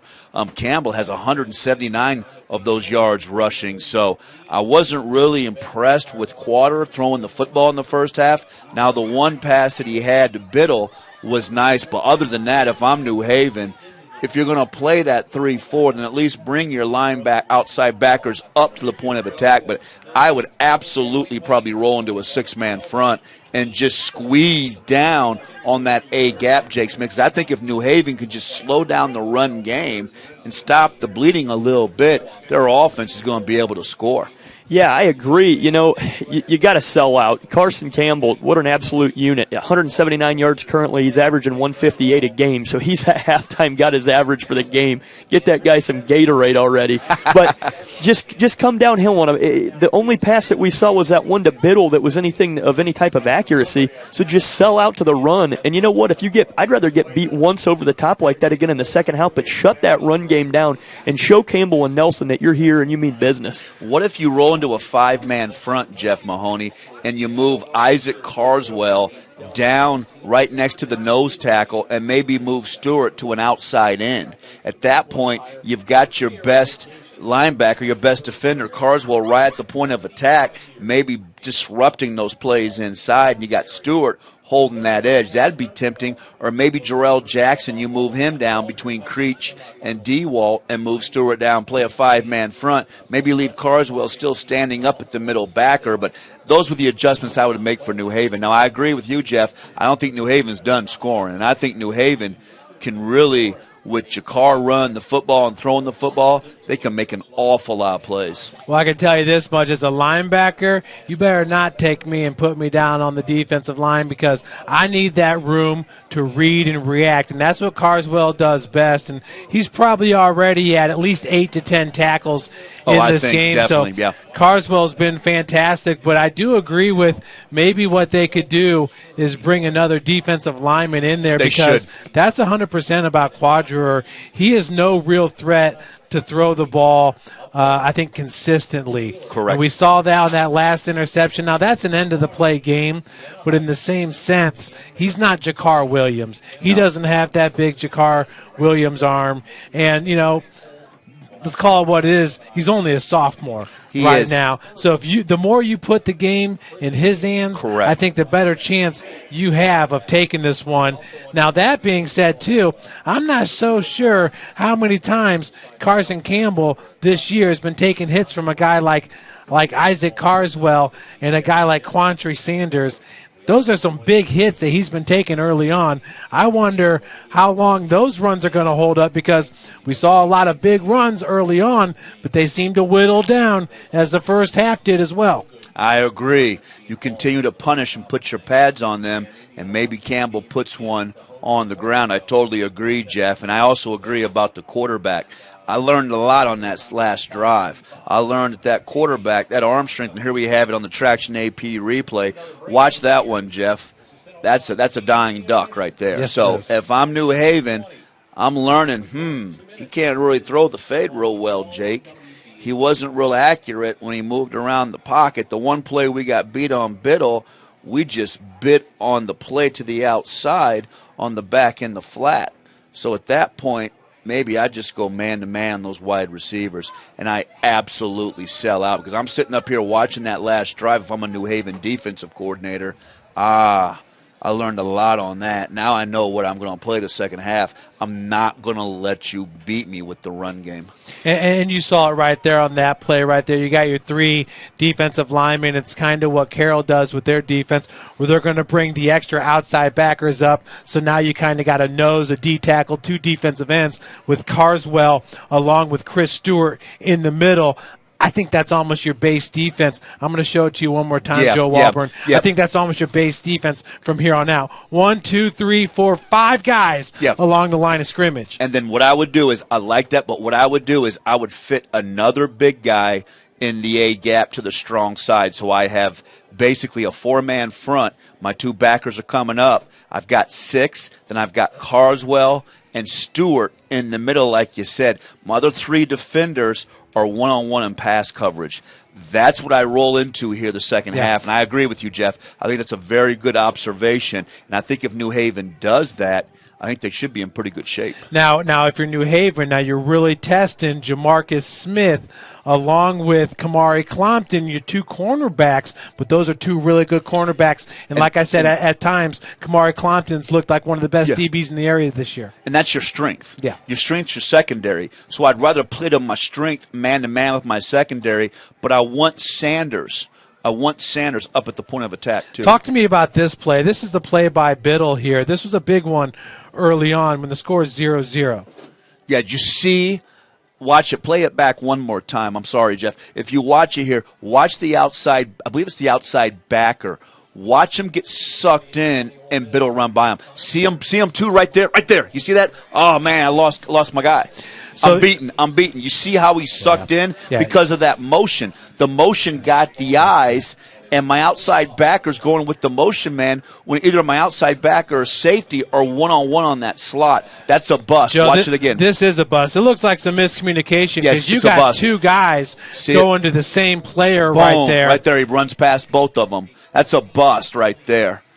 So I'm almost just sticking with a man-to-man. Exactly. Okay, the rest of the game. And I got 5 guys at the line of scrimmage because with those extra defensive ends, outside linebackers being brought up, that might help take away what Ole Miss does best. And what do they do best? They run Carson Campbell to the right side, baby. That big offensive line that you were talking about in the pregame with Gavin Blake at 6'1", 265. Lucas Asbury, number 74, also been awesome on defense at 6'2", 255, Joe. I agree. And, Jake, that's their strong side. And so what we're talking, I agree. I would filter back in, and if I put a 5 or 6 man front, I would filter it back in the middle to where my big dog Carswell is at. Now, Joe, once again, you see here, you're in a 3-man front right there. So it's easy to move that nose tackle and that defensive tackle around. I'd like to show it to you one more time for Joe Walburn here on the Traction AP replay.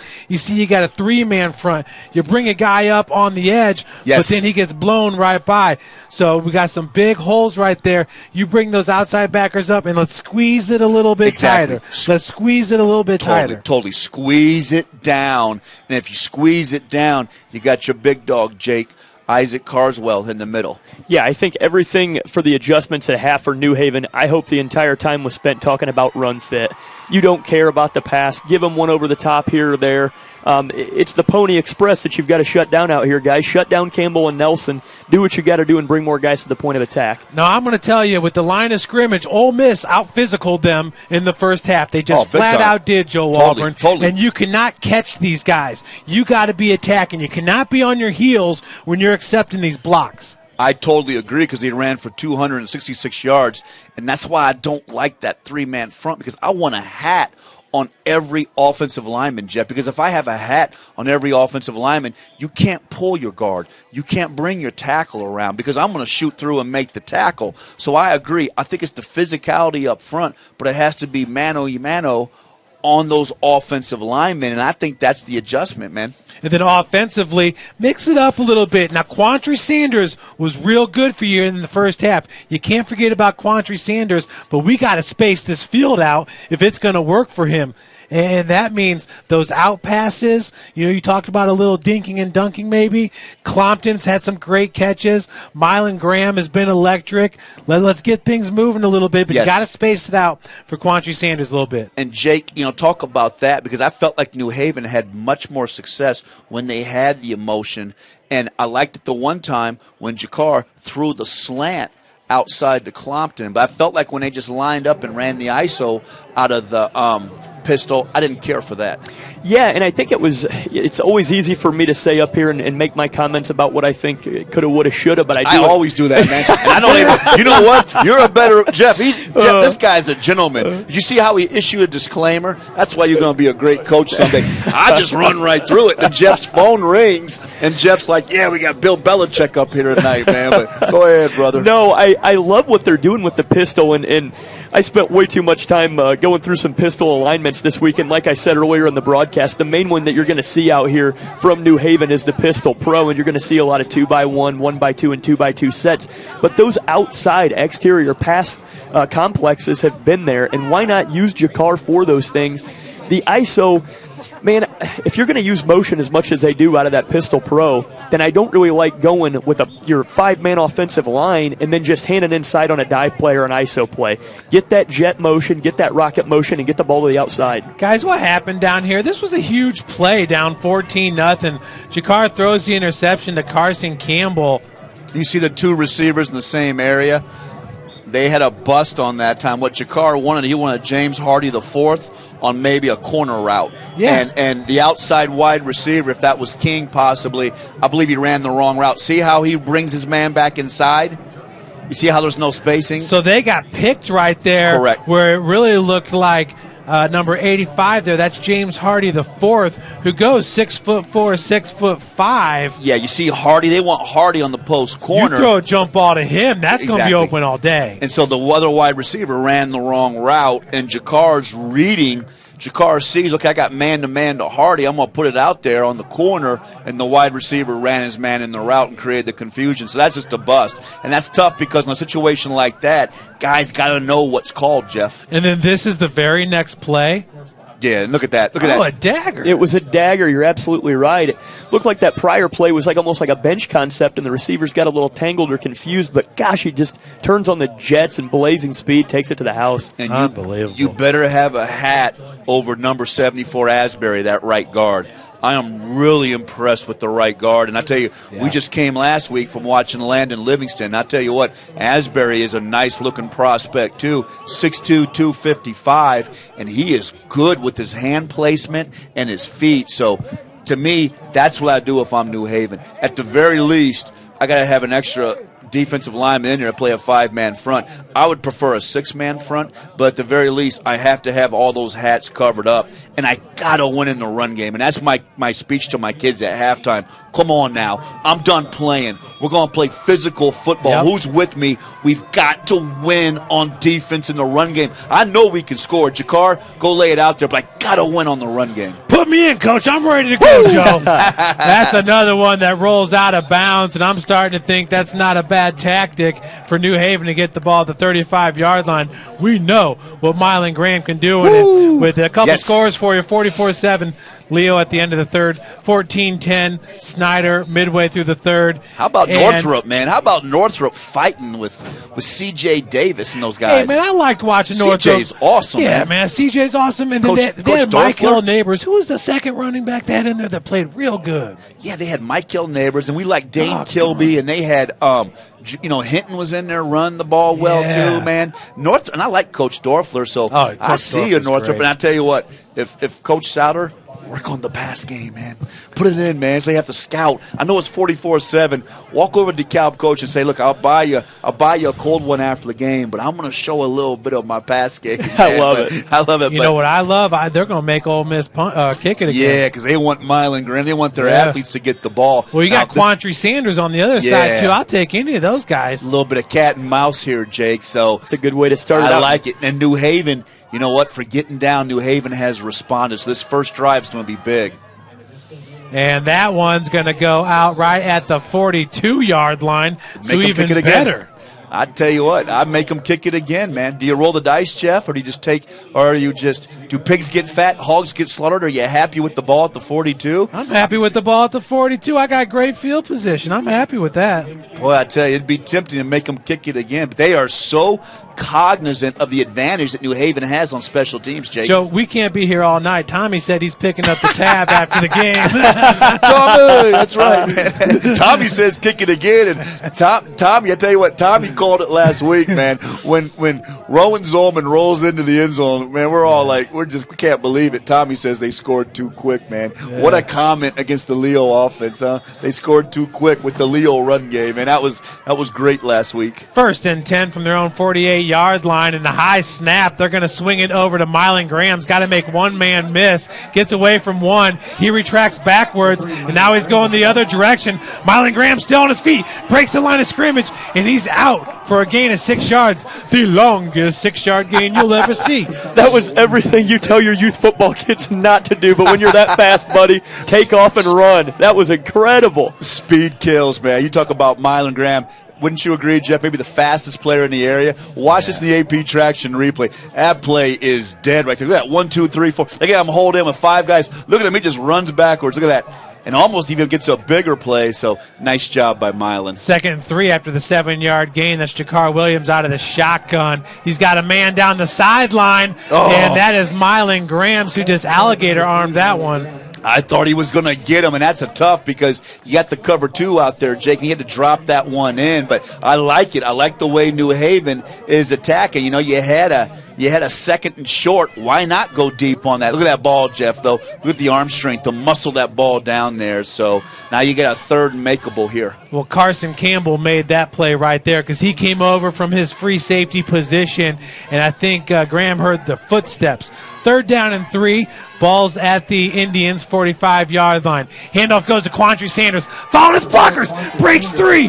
And he takes it all the way down to the 33-yard line. Quantry Sanders. Now, that's a big boy run. 5'9", 170 pounds. Average about 7.3 yards a carry. And, man, low pad level. Keeps his feet churning. That's what you want to see in an inside run. And, Jake, how about the motion? It just seems like the motion bothers the linebackers so much for both teams. I know I say this probably way too much, but if it's not broke, don't fix it. If the motion's got you here, keep using it. I don't think I've ever heard you say that. 1st and 10 from the 34-yard line. Oh, no.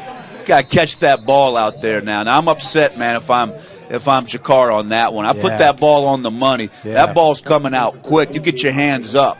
That's Gabe Northfinger, out there. And Gabe's a good ball player. Gabe's got to get his hands up and get ready for that football because he knows that. Yeah, that ball's coming quick. Milan Graham now is coming off the field for the Bulldogs on 2nd and 10 from the Ole Miss 34-yard line. It's King, the wide receiver on the bottom of your screen. This ball is going to Quantry Sanders. In motion is Kamari Clompton. He takes it on the sweep, cuts it up. Nowhere to go as he's stuffed at the line of scrimmage. I'm not crazy about that play, Jake, because I think when Ole Miss scouted New Haven, they're so concerned about the edges. They're going to sell out on that. Now, I would love to see that play with the fake to the slot back in motion and maybe have Jakar run back inside. But I don't like that play, Jake. Holy cow. Northrop takes a lead 17-14 over Snyder. How about Coach Dorfler and Northrop showing up and playing some good football. You talk about looking ahead to the following week. 3rd and 12. New Haven going deep. He's got Clompton right through his hands at the 2-yard line. That's a perfect pass, and Clopton always makes that catch, Jake. And they had what they wanted on the outside, and Ole Miss really dodges one there.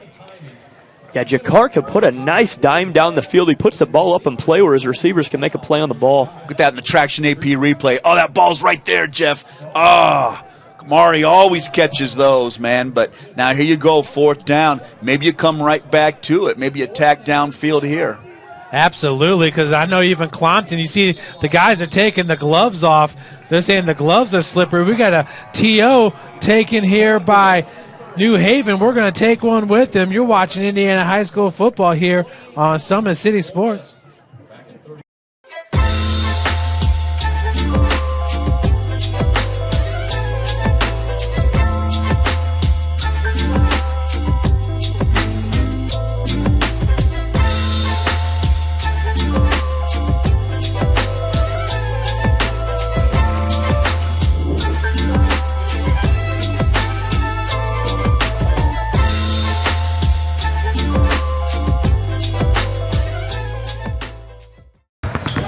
Here at Always 100, we have different things that we provide each week with our elite training, working on things that can help them get a scholarship in the future if they don't have one right now.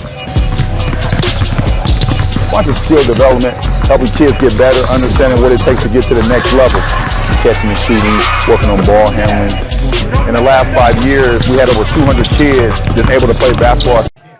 4th and 12, New Haven looking to punt here with Jakar Williams, and he gets off a dandy. That's going to fall right at the 1-yard line and into the end zone for a touchback. Jake Smith, you got an update for us? I know Leo's going to win. What's going on at Columbia City Northridge? Columbia City, we looked like we were going to hang tough there early, but it looks like we've fallen down to 21-3, and I think the Cards may be against us in that game.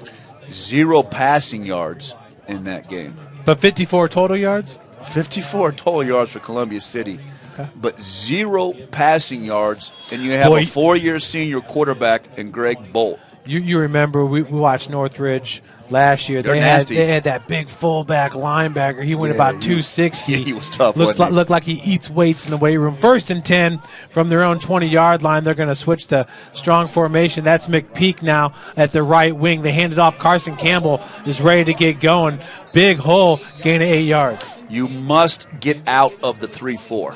They come out in the 3-4, and you see Jake Smith. Ole Miss goes heavy to the right, kind of a double tight end package, and they run right back inside. What do you guys watch this right here, Jeff? You see it right there? Look at that hole. I mean, the offensive guards for Ole Miss are fantastic. You've got to get more guys up there on the D line. So it's going to bring up 2nd and 1 now from the 29. They'll switch it to the left side. That's number 15, the big man, Greg O'Banion, as Campbell this time goes to the right, and he's wrapped up right away. That's number 15 for the Bulldogs, Jordan DeWalt. Yep, DeWalt, 5'8", 225, 23 tackles, 5 tackles for a loss. The junior gets off the block that time and makes the play. That was the same play just to the other side, Jake. So they're probing that. They like that heavy package, but good job by DeWalt to win at the point of attack. See it right there? See DeWalt? Yeah. Nice hand, strength to disengage. Oh, that's total strength and right make there. That tackle. That's great job by DeWalt. A very underrated prospect. Now they got 3 men at the line of scrimmage on 1st and 10 from the 31-yard line, and this time it's Nelson. He'll be grabbed for a gain of about 7 yards on the play. And you sort of wonder, it's easy to pick on calls later in the game, but would you guys have punted there? Being at the 40, you really only flip maybe 15 or 25 yards of field position with a team that's going to grind clock on you.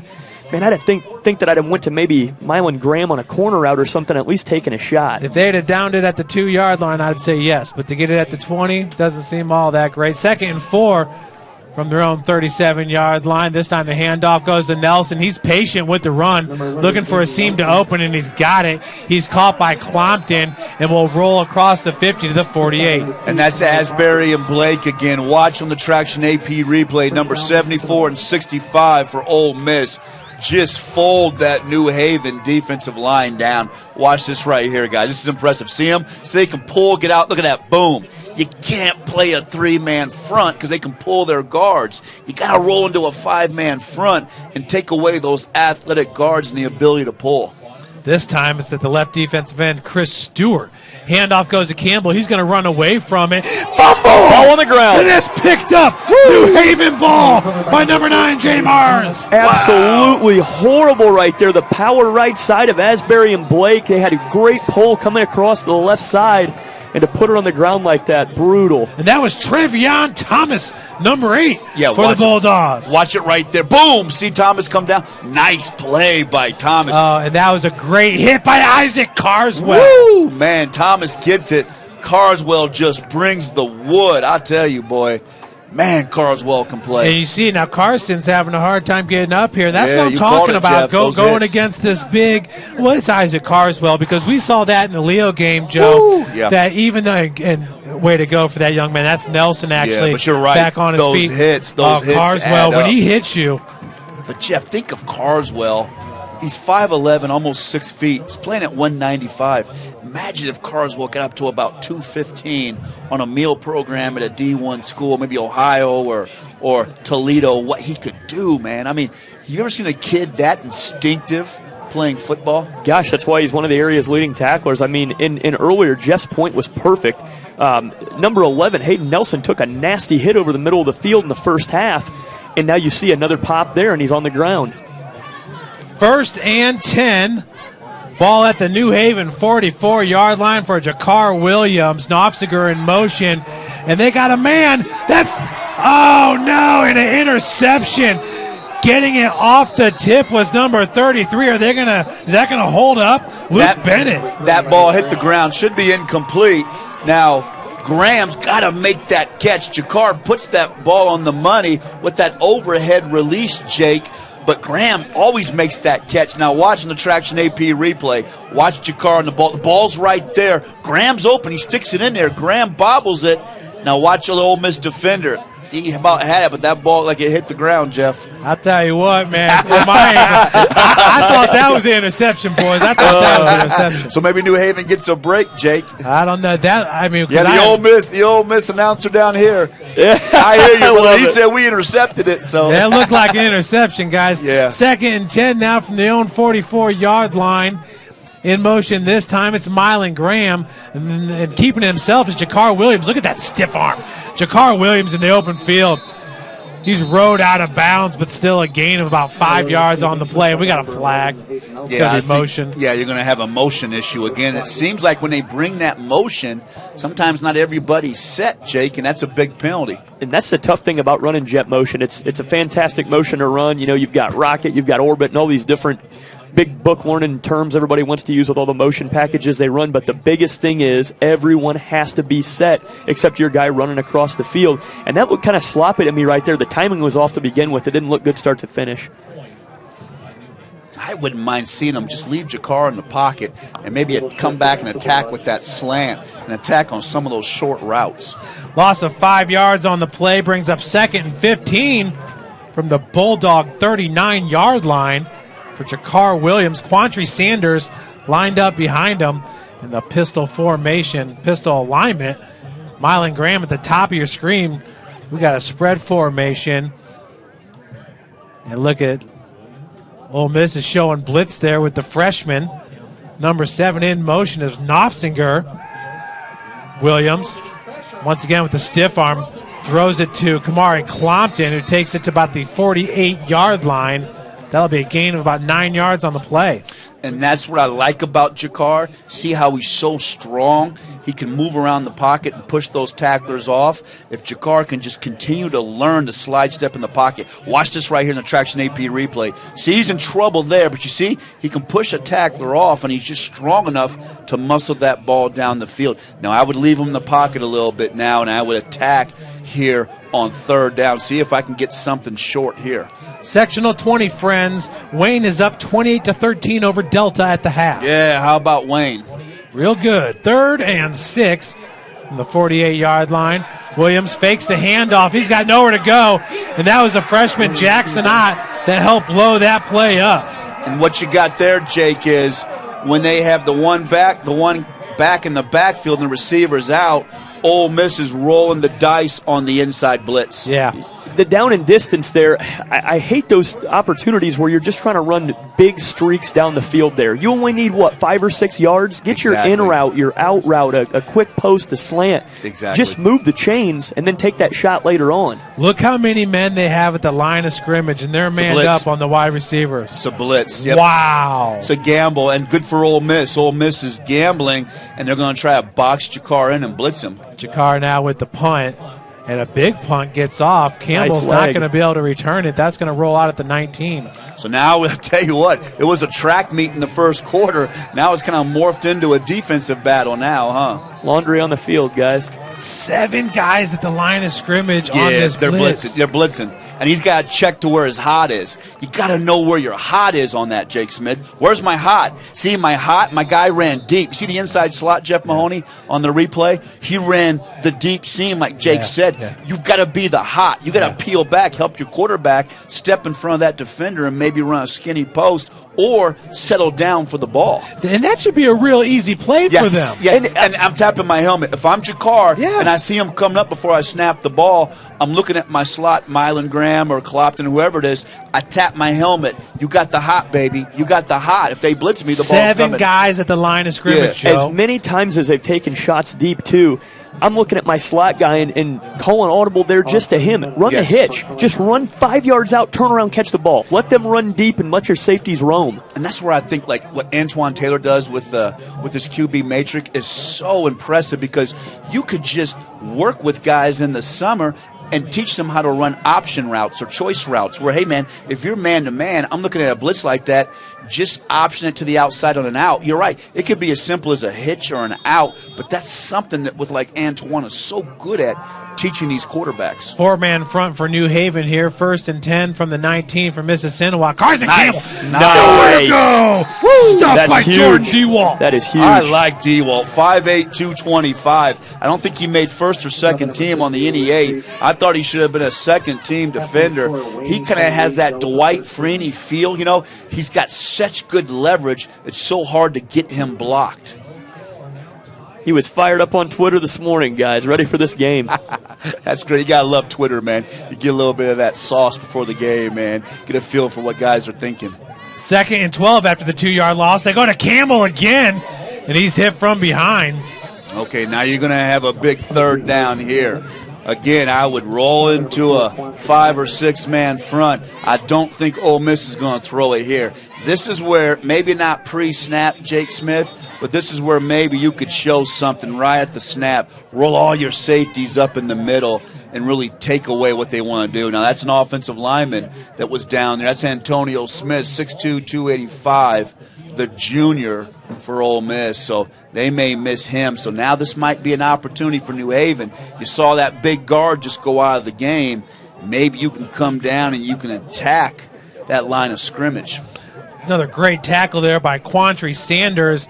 You know, both of these teams have a lot of guys going both ways, and they're playing their hearts out here. 5:30 left to play in the 3rd. Big play here, bookmark it. Money down here, New Haven needs a stop. 3rd and 3 from the 26. They're going to give it to Old Faithful Campbell. Nice He's stop. stuffed, nowhere to go. That's going to bring up 4th down, but we do have a flag on the play. Is that going to go to the offensive lineman, number 70, Cameron McCrary? What happened? Yeah, I think that's going to be on McCrary. Let's see what the call is. I don't like the play call for Ole Miss. I think it's going to be a hold on McCrary, Jeff. Look at the Traction AP replay. I don't like the play call for Ole Miss because New Haven's so good outside. You give Carswell a chance to chase. Looked like it was a hold maybe there. Oh, he just had a hold. Now you that just wasn't even necessary, but yeah. Now, what do you do here, Jake Smith? Do you take? I would take the penalty and push them back. I would as well. Make them do something on 3rd down because you're going to get the 10 yards of field position, and they can't really throw the ball. But anyways. No way! Not with those bursts that the running backs have. I know. Tommy's telling you to push them back. I say you go with the punt and get the ball back.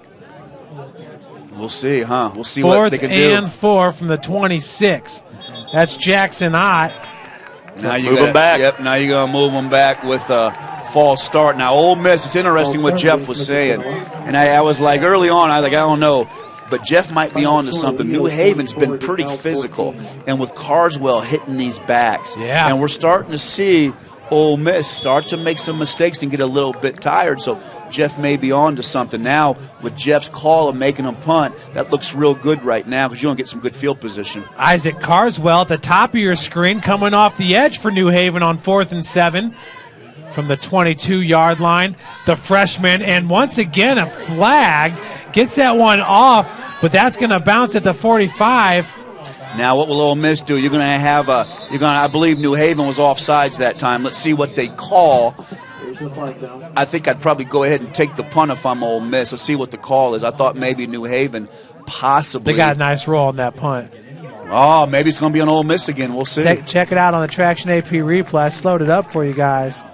Did he flinch? I don't know. It looked pretty good. Yeah, it's a false start. That was a flinch on maybe the left halfback, Jeff. Show me where it is. Oh, was that one of the halfbacks? Yeah, one of the halfbacks barely maybe flinched. That's close. Oh, no. That's close, man. Yeah, to Jeff's point with but they deny it. Now, that's interesting. New Haven turns it down. I would have taken that. penalty. But yeah, I would have pushed him back because that was a good punt. You're right. That was a nice roll. And with Carswell, you might be able to get one block. So I tell you what, we're up here looking at every single penalty. I would load up the middle and hope Carswell could get one of those. Yeah, but either way, 1st and 10 now from their own 47-yard line for Jakar Williams. His team down by 8 on the out pattern. Clompton, and I'm telling you what, he's got some mustard on that pass. It's raining pretty hard right now, Joe. And Jakar has got to complete that, Jake. That's what the recruiters are looking for. That's just a short side hook that you were asking for. You don't have to put a lot of mustard on that. Just put that ball between the numbers. Absolutely. A little bit of an overthrow there. I like the play call, though, Jake, because you got your athletes on the edge, and I like what New Haven's doing with the pistol here. This feels like a big drive here, Jeff. I see that rain coming down even harder. This is big here. Mylan Graham at the bottom of your screen on 2nd and 10 here for New Haven. They're going to fake the handoff, and wow, King, that's thrown at his ankles. I'll tell you what, wide receiver screens, we haven't seen one of those yet, but spread it out here. Get your playmakers the ball. They got to find a way to get Clompton and Mylan Graham the ball. That being said, it's 3rd and 10 with Quantry Sanders in the backfield. What about an old-fashioned running back screen here, Jake? Everybody's so concerned about Jakar Williams. What about an old-fashioned screen to Sanders here? No blitz shown here by Ole Miss. 4 defensive linemen down on 3rd and 10. Now they show the blitz, so they're bringing 6. Jakar Williams nowhere to go, and he will toss it away. See, that's just one of those things. That time they showed the blitz. Man, you got to recognize that. And like you said, can you audible? Is there something else you can go to? That would have been perfect for the wide receiver screen right there. Absolutely. He has to tap his helmet, but those slots and those receivers, Jake, have to see that. Whether it's a wide receiver screen or maybe just a dump across the middle, a quick little seam route across the middle, because you only got one safety, but you're right. They're going to have to adjust and recognize that because we're starting to see a defensive game break out here now. Carson Campbell, and the rain is still coming down pretty steady. Bad snap, but Jakar's going to get it off. Campbell's going to fair catch it at the 26. Wow, what a game. Another good one, you guys. I mean, we thought when it was 28-7, then it became 28-14 on the Mylan Graham kick return. That was in the first quarter. I mean, we've only had 6 points since the first quarter. I think the biggest point, too, is the point that Jeff made earlier. Now you're seeing Campbell and Nelson taking some big hits. And as the game goes on, you know, are they going to run harder? Well, they're starting to get peeled up off the pavement a little bit slower each hit. So is this going to slow them down? But New Haven's got to capitalize offensively the next time they get the ball. I totally agree, and I think they're going to have to make an adjustment because Ole Miss is blitzing those inside backers. You got to get that adjustment on the sideline right now. And they're spreading it out here. Jordan Coulter, the wide receiver on the bottom of your screen. Quadra takes the snap, hands it off to Campbell, and he is gone. Are they going to catch him? That's Quantry Sanders all the way to the 5-10. Woo! Wow. Wow, what a cut. One cut and go. And again, the offensive guards on that 3-4. It's lights out, baby. I tell you what. Let's take a look at that again on the Traction AP replay. That Asbury, that number 74, and number 70, McCreary, are just monsters up front, and that's a huge touchdown because that puts a lot of pressure on New Haven to try to score on that next drive, Jake. I think I owe Carson Campbell an apology. I just asked if he's going to run harder, and he takes it to the house. I'm sorry, buddy. You proved yourself on that one. Just the burst, and he's running away from Sanders and Clopton, great athletes in the secondary for New Jamarcus Haven. Smith. Yes. He ran away from all those guys. The PAT. Wow, that was a big touchdown run. I mean, he had 179 yards in the first half, and that's going to put him up around, close. We're getting close to about 250 in the game for him. So that's a big-time touchdown run. But I can't say enough about the offensive line play. I mean, look at the guard. See how they wall it off, Jeff, right there? Boom, see how he shoots through? And if that's safety coming down there, if that's a safety or a backer, he's got to make that tackle. If he loses that for a second, Campbell's too good, he's gone. But watch how they wall it off right there, Jake. See that hole right there? Now watch the defender right there. Got to break down and make that play, baby. If you don't, Campbell's gone. But watch Campbell accelerate and run away from three great secondary athletes for New Haven. Look at him. Picking them up and putting them down. Woo! That was McCurry and Osbury creating that wall here, number 74 and number 70. They take out four guys. Yeah, and you can't play a three-man front because you can move those guards around. You must roll into a five-man front or a six-man front because the guards are too good. Too much space in there for those guards to work around and do what they want to do. Yep. You bring those two outside backers or ends up, now you're squeezing everything in tight. Exactly. Kickoff's going to be picked up at the 14-yard line, and that is going to be Kamari Clompton. He's got room to run. Clompton going to be taken down at the 30. That's a nice job out there by Ole Miss. Number 5 out there, I'm looking for a number. Keeps the contain that time from Ole Miss. That's going to be Prince Fortney, the sophomore, only 5'6", 130, but holds the contain at the point of attack. And that's the first time tonight that they've won on special teams, it feels like. So momentum now with Ole Miss. Now for New Haven and Jakar, you got to get something going here. And you have to be able to solve that inside blitz of those backers. 1st and 10 for New Haven. They have the ball at their own 30-yard line. King comes off the field. Quantry Sanders in the backfield with Jakar Williams. The right tight end is James Hardy as they'll swing it out to Mylan Graham. And Mississinewa's defense is all over the Bulldogs.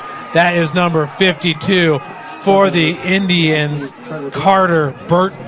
Burton's a great player, 5'9", 195. But New Haven, instead of attacking those edges, now they kind of need to throw that ball down the field. And I would attack the middle of the field with my pass game if I'm New Haven.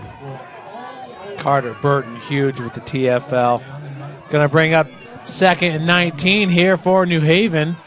Williams hands it off to Sanders, looking to get around the edge. He's being patient with the run, and he'll be knocked out at the original line of scrimmage at the 30. And they're going to throw the flag. Yeah, that's first down. That's a big mistake, Jake. Yep, that's a big mental error right there. We saw it earlier in the game. This is sectional football now. These are the best officials that the state's got. They're not going to let those calls go to waste. They're going to make sure that if you hit late, face mask, holding, roughing the passer, it's on the table. You got to be smarter than that. That's Ryan Burris on that play, Jeff, coming over. And the reason he gets the penalty is he takes him to the ground.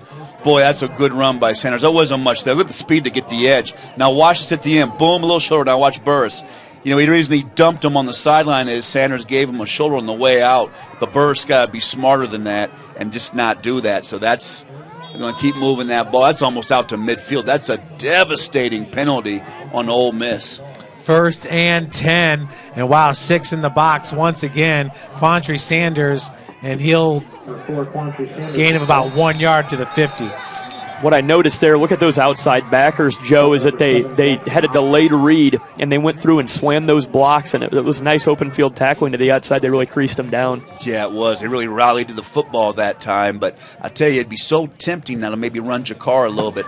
Look at them. Look at all the defenders there. Beautiful in the Traction AP replay. Rally to the football. Look at them there. Nice job by Ole Miss. This feels like such a big series here for New Haven if they want to stay close. 2nd and 9 from the 50. For the Bulldogs. Williams out of the shotgun, and once again, he is rode down for a huge loss. That is going to be Jackson Ott, the freshman linebacker. And that's the inside blitz, Jake. What they're doing is when New Haven's in that shotgun, they think it's going to be a pass. They're blitzing their inside backers. And see, there's nobody in the middle of the field for New Haven to attack. You see that? You see how New Haven's running routes to the outside, Jeff? There's nobody in the middle of the field. They need to run a seam route or a skinny post back to the middle of the field and put that one safety that's deep, put him in conflict. 3rd and 19, new running back in the backfield with Jakar Williams. It almost looks like a running back screen's being set up because of the way these defensive linemen are just dominating. Yeah, you're going to have this time. They're not even hiding the blitz now. They're showing the blitz early. You're going to have encroachment on the defense, so an easy 5 yards. But I'm telling you, even if you take the slot, Jake, and you run him back on maybe a slant back across the field, it's going to be wide open because your backers are blitzing in the middle of the field. Now it's 3rd and 14 for New Haven. Williams, once again, pressured in the pocket, throws it up for grabs, and he's got Clompton through his hands. Wow, he really the second loaded up one on this that game. Just kind of misjudged the ball. Jakar lets it fly, and I thought Clompton had it. He usually catches those. And, man, oh, man, that's a big stop for Ole Miss. And, boy, you just hate to give the ball back to him. See it right there, Jeff, on the replay? I think Clompton had it right there. Oh, man. I tell you what, sometimes you just got to keep running and trust your quarterback and get it to you. Brings up 4th and 14 for the punt, Williams, and that's a low liner. That's going to take a New Haven bounce. Campbell! Ooh. Whoa, good job by Quantree Sanders. Who was that number 8 getting down there and making the stop for New Haven? Trevion Thomas. Yeah, Trevion Thomas, 5'8", 150, the senior. But what's Campbell doing, gambling on that? Boy, you're playing with fire there. So Ole Miss is lucky. Let's see what the penalty. Like it's going to be maybe a hold on the punt with New Haven. If I was Ole Miss, I'd have them kick it again. I'd roll the dice, but we'll see. I'd push them back and have them kick it again because you're inside your 20-yard line. So I think this will be the right choice to take the penalty. But, boy, if you had a nasty fake right now for New Haven, Jake. I mean, I know it's 4th and now it's even going to be even longer. But, boy, if you had a nasty fake right now. With that pass rush that they're sending inside, the interior pass rush, man, you've got to attack from different levels in your route tree, and whether it be a smash concept, a bench concept, just sending guys deep down the field and thinking Jakar's going to bomb it every time, you got to get the dink and dunk and get some formality there. Yeah, you just fall in love with the arm strength of Jakar, but you miss the point of attacking inside. So Campbell this time receives it at the 21-yard line. He's got room to run, and he is off. Gets right past number 54, and Isaac Carswell is going to push him out at the 22. Wow, how big was that penalty? And you talk about flipping the field for field position, and now, boy, it feels like danger time for New Haven. Ole Miss is really in business now. He can just run at such a different level of speed. I mean, great field awareness, great vision, and he trusts his blockers. He just picks them up and puts them down so fast, man. You know, look at that, Jake. I tell you what, man, he is down the field so fast. But that's a bust on New Haven on the coverage on that. And got an update in the 4th quarter. It's now Carroll getting out on Homestead. Carroll 21, Homestead nothing. So Carroll scored 15 points in the second half. So 21-0 Carroll. Bishop Lures is rolling, so starting to see some scores come in. 1st and 10 for Ole Miss. They're going to hand it off to Campbell. That's Nelson, who gets caught at the 16-yard line. And this is what they love now. They're up 35-20 with that big old line, Jake. Now they're going to lean on you and just run between the tackles now. Yep, they're going to watch that play clock, and they're going to dwindle it down, and we're going to see some time grinded and gutted away, and this plays to their strength for sure. Yeah, definitely, and New Haven gets a little bit tired, and it's like New Haven's still in that 3-4, and I tell you, that's Ole Miss sees that, and they're going to attack that. Watch Ole Miss attack this 3-4 the way they move their guards. Just so much space in that interior. Look at it, but watch them. They're going to go heavy over here, flip the side, now watch the guards attack. 2nd and 3. Look at that. As time's winding down in the third quarter, losing his helmet there, making the stop was number 15, Jordan DeWalt. If DeWalt and Carswell don't play out of their mind, I think they'd head for almost 500 yards rushing Ole Miss, because they are just whamming down on that New Haven. Look at that on the Traction AP replay. See how far the O-line's down the field? They're driving guys. Now DeWalt that time gets off the block and makes the tackle. But, boy, Ole Miss sucked it up there in the third quarter and had a nice quarter as we head to the fourth. Well, big deficit here for New Haven as we end the third and enter the fourth. You're watching Indiana High School football here on Summit City Sports.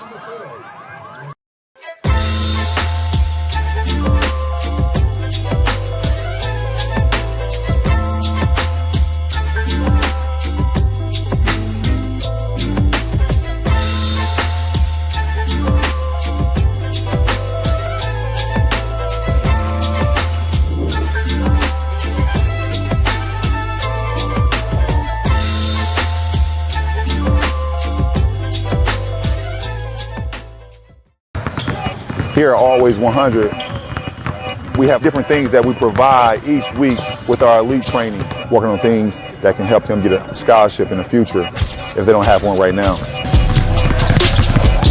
Watching skill development, helping kids get better, understanding what it takes to get to the next level, catching and shooting, working on ball handling.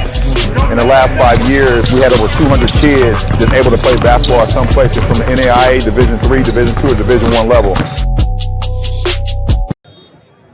Welcome back, everybody, as we start the fourth quarter here at Young Stadium with Ole Miss up 35-20, and they are driving.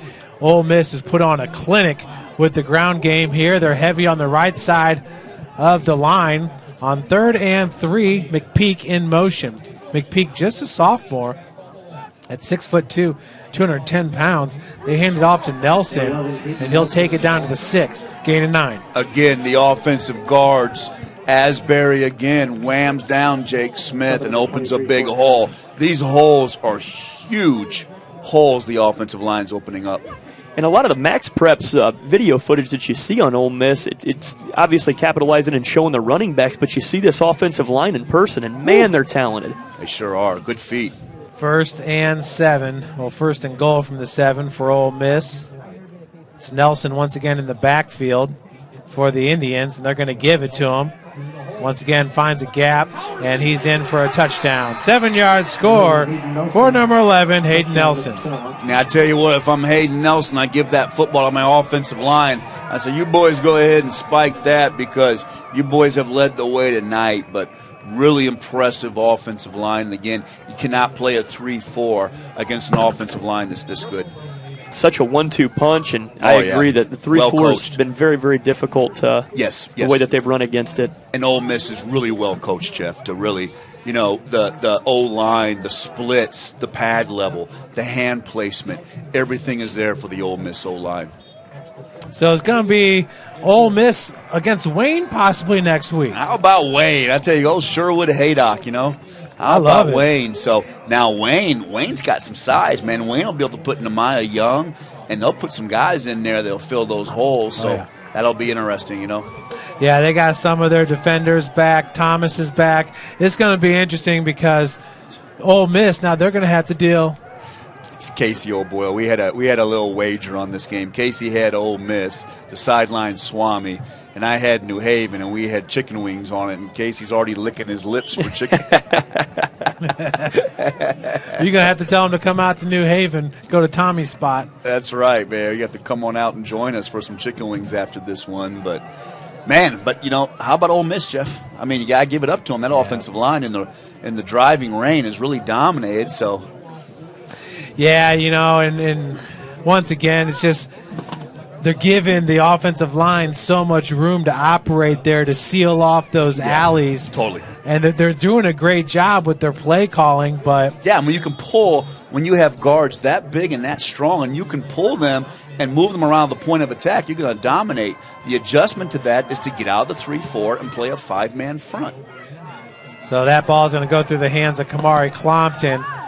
Clompton following his blocker, nowhere to go. He's got to get upfield. He'll be taken down at the 17. Very disciplined by Ole Miss, Jeff. So Clompton now, when you missed the play, the pass at the 2-yard line, had the other one right there at the 12, and those plays, New Haven's missing some, and Ole Miss ain't missing any of them. And that's the difference in that, right, Jake? I mean, once you get to playoff football, it's like last week. Yeah. Think of all the plays Leo had to make to win that game. I mean, I'm not saying this is on that same level, but in playoff football, you got to make those plays if you want to win. Now, and that's what I was thinking, though. In these conditions, the team that passes the ball better, it's going to be harder for them. The team that runs the ball better, it's going to be easier for them.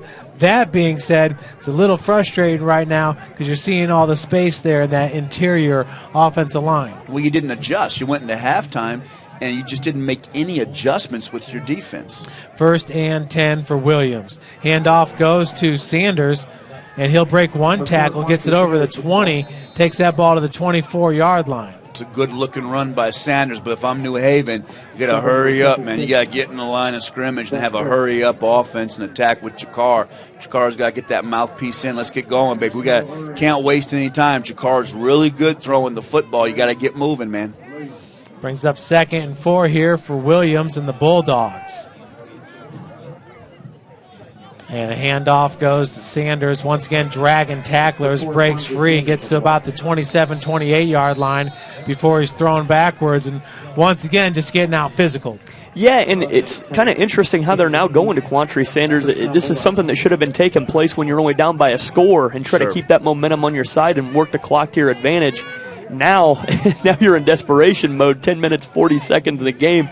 Now you've got to be gunslinging down the field. So yeah, I'd be throwing it down the field right now, Jeff. Well, that defensive front 7 really took them out of that run game because they were getting into the offensive backfield so easily because they were bringing 6 to 7 guys to the line of scrimmage. The blitz game and the inside backers changed the whole game for Ole Miss.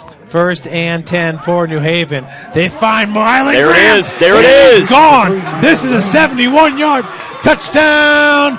Bulldogs. So right there, anytime when you're talking about elementary football principles, when somebody's pinning their ears back on the blitz, you look for screens and draws or a quick hitter right there, and you just saw it. Right there, the slant. That's a great call. You're absolutely right. They're blitzing you, so you've got so much speed with Graham, and Graham can go 0 to 100 so quick, and you get the slant, Jeff Mahoney, and a huge play for New Haven. And, man, every time you think New Haven's dead, they come back to life. But I agree. I like that quick, controlled passing game by New Haven to attack these blitzes. And we're saying that about this point in the third quarter because of how much pressure and how many guys that Mississinewa was dedicating to the pass rush.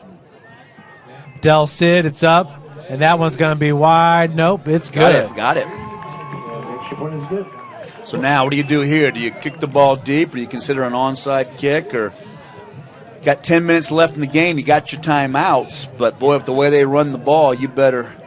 I would consider maybe an onside here. It'd be tempting. I don't know. What do you guys think? Well, this is a little bit scary, right? We're on the wet turf. What happens when you try to do the onside on the wet turf? That's when that ball skids instead of hops. So what about the sky kick?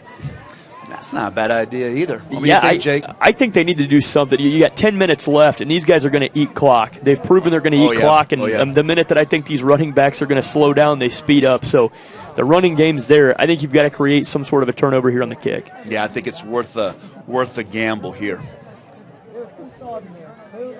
The sky kick, you kick it somewhere around the 40 to 35-yard line, but you got to get underneath it, and you got to get that ball as high up as possible. New Haven's got the guys that can speed down there, but it's one of those things that you really got to practice. Right, big time. Takes a lot of practice and a little bit of luck to execute it. Del Cid, he's one heck of a kicker for New Haven, but we'll see. They're just going to go deep with it. There's still 10 minutes left, and you need 2 more touchdowns. So Del Cid will, and he boots that ball. That is going to go out of bounds right about the 4. It's a heads-up play. That's a nice play back there by Ole Miss to let it go out of bounds, Jeff. And that's why that sky kick, that could get you, you're fielding that right around the 35. Most of the time, the receiving team's fair kicking that one. Now, if they line up here in a 3-4, I'm going down to the concession stand, okay? All right. Did Tommy say they got some like Polish dogs down there? Oh, he likes that, man. My man here. My man, he knows about that Polish food now, don't you? Yeah, that's true. Oh, man. I'm going to get up and go, man. They're going to show that 3-4 now, man. Be 1st and 10 from the 35-yard line. It's Carson Campbell in the backfield. Fellas, he averages 15 yards a carry, the tops in the state of Indiana. He's an outstanding running back. He takes the handoff, and once again he gets to the 3rd level and lowers his shoulder for a gain of 11 yards. Again, execution by Ole Miss, Jake. I mean, if they're not going to stop it, you just keep doing it. Now let's see, is that Asbury that's down? Boy, you don't want to lose him because you're going to need him for the drive. I think that's Burton. But you see there on the Traction AP replay, it's nice. You got 6 guys in the box, but you got 3 linebackers that are lined up about 4 yards off the line of scrimmage. There's nowhere to go. Yep. That big O-line, if you can get those guys at the point of attack, get them in the gaps like they're showing blitz like Mississinewa's doing. Exactly. Because then the guards can't pull. You create confusion with the guards and tackles. But you got to So react if they do pull, you shoot the gap, and you're in the backfield. So you must play. I would have rolled out here tonight. I would have rolled out here with a 6-2. And I would have put Carswell and Stewart in the middle, let them patrol, okay? I play a 6-man front, and I make sure on the wide side, the A gap, I have an extra defensive lineman there. At that point, they can't pull the guards. They can't pull the tackles. Now, I need to keep contained, but really, Mississinewa has not hurt them on the edge. Mississinewa wants to be between the tackles. Then I have my 2 best backers lined up right over the offensive guards. I'm loaded down to the 6-2, man-to-man everywhere else. Clopton can handle McPeak, and that's how I defend this. And you're not going to run for over 400 yards on me. I'm going to bludgeon you and fight you, Jake Smith, at every single play for every single yard. And the point that Jeff Mahoney made, I feel like Carswell and Stewart at some point in my 6-2 is going to wear your backs out. Yeah, I don't know. I mean, that's one thing about this Mississinewa offense is they're not just throwing 1 or 2 wide receivers out there. A lot of times they're having 2 up top, 1 down low. That's right, 3 receivers. So you play man-to-man, you play a 6-2. Well, you got to have that safety over the top. So you can get 5 guys to the line of scrimmage, but the thing is, when they go with that heavy set, the tight end in the wing, that's where your guy who would normally be out on the slot can creep down to the line. But you gotta make those adjustments, and the guys got to know what to do. So 1st and 10 from their own 46-yard line. Once again, quarterback out there is Quadrer. He's had a good game managing the offense. He has. His running backs are outstanding, and it goes to Campbell. Nice, that time Campbell gets stuck, and that's going to be a no gain. And if you notice, Quadrer has not thrown a pass in the second half. So that's something else that tells you, too. Jeff makes the point. He's right. You got 3 receivers out there. Just play on man-man. I don't need a safety over the top because he's not going to throw over my guy's head. So this time you got the 2 outside linebackers, but you just got to squeeze that down. Just got to squeeze that down, make it real tight because they want to play in a phone booth. So let's play in a phone booth. Exactly. That's exactly right. 2nd and 10 from the 46-yard line after the no gain. One heck of a stop by Isaac Carswell. Nice. That's better defense right there. And that's the thing. Put them in a situation where your D-line doesn't have to think too much. Stay gap sound. Yes. Take your good tacklers downhill. You know the ball's being run. Go make the stop. And even just the adjustment, I hate the 3-4, but even just the adjustment, Jeff, of moving your backers closer. You know what I mean? So you can react faster at the point of attack. Now, that time Jackson comes down and makes the play, but Jeff's right. Even just moving your linebackers closer would help. Yeah, that was a great job there by Jerrell Jackson, as Joe just pointed out, the right defensive end. Actually, these defensive linemen for New Haven are playing one heck of a game as Jerrell Jackson rides them down. And that's their strength. See, Ole Miss can't really get outside because New Haven's so good in space with the way they run downfield. Great play by Jerrell Jackson. 5'9", 180, came in with 29 tackles, but 7 tackles for a loss. Now you see the adjustment. That was a great series of football. Hey, you got 8 minutes left, Jeff. There's time. got your timeouts. Isn't that crazy? I mean, New Haven can literally still win this game because that's one heck of an individual effort there by Jerrell Jackson and Isaac Carswell on that defensive stand. The freshman, back to punt it, and he's going to let this play clock dwindle down. Smart play by Mississinewa, and that's what they're doing. They're playing a smart ball game. They're playing their ball game. They are. They're playing their ball game, and their ball game is that big offensive line. So, man, if Wayne can hold on and Mississinewa wins this game, that's going to be another good matchup next week for the championship. I agree, and Ole Miss is just so well coached. Just the situational football. They're cognizant of every situation. They're grinding the clock down. I mean, just a second ago, it felt like we were talking about 9 or 10 minutes left. They got 7:35 now there. Yeah. 21-0 Carroll over Homestead late in the fourth quarter. So Jeff's Carroll's going to march on. Bishop Lures 44-7 over Prairie Heights. So Carroll and Lures. Is Peyton Slavin playing in that game? Handoff goes to Sanders. Got to throw the ball there. Now, see, I don't like that. I mean, it's 7 minutes left. Why are we wasting time and wasting plays? You got to throw the ball there, Jake Smith. Push the ball, come back to those slants and those seam routes you just had success with. And once again, that time, Mississinewa getting it done with the 4 defensive linemen. And on the bottom of your screen is King and Mylan Graham at 2nd and 13 for the Bulldogs. Jakar Williams, once again out of the shotgun. They got a tie formation. Oh, he had Hardy coming right off the line of the scrimmage wide open. Opted for Graham across the middle. Looked like he had 3 Indians around him. Yeah, boy, he could have dropped that ball down to Hardy, couldn't he, Jake?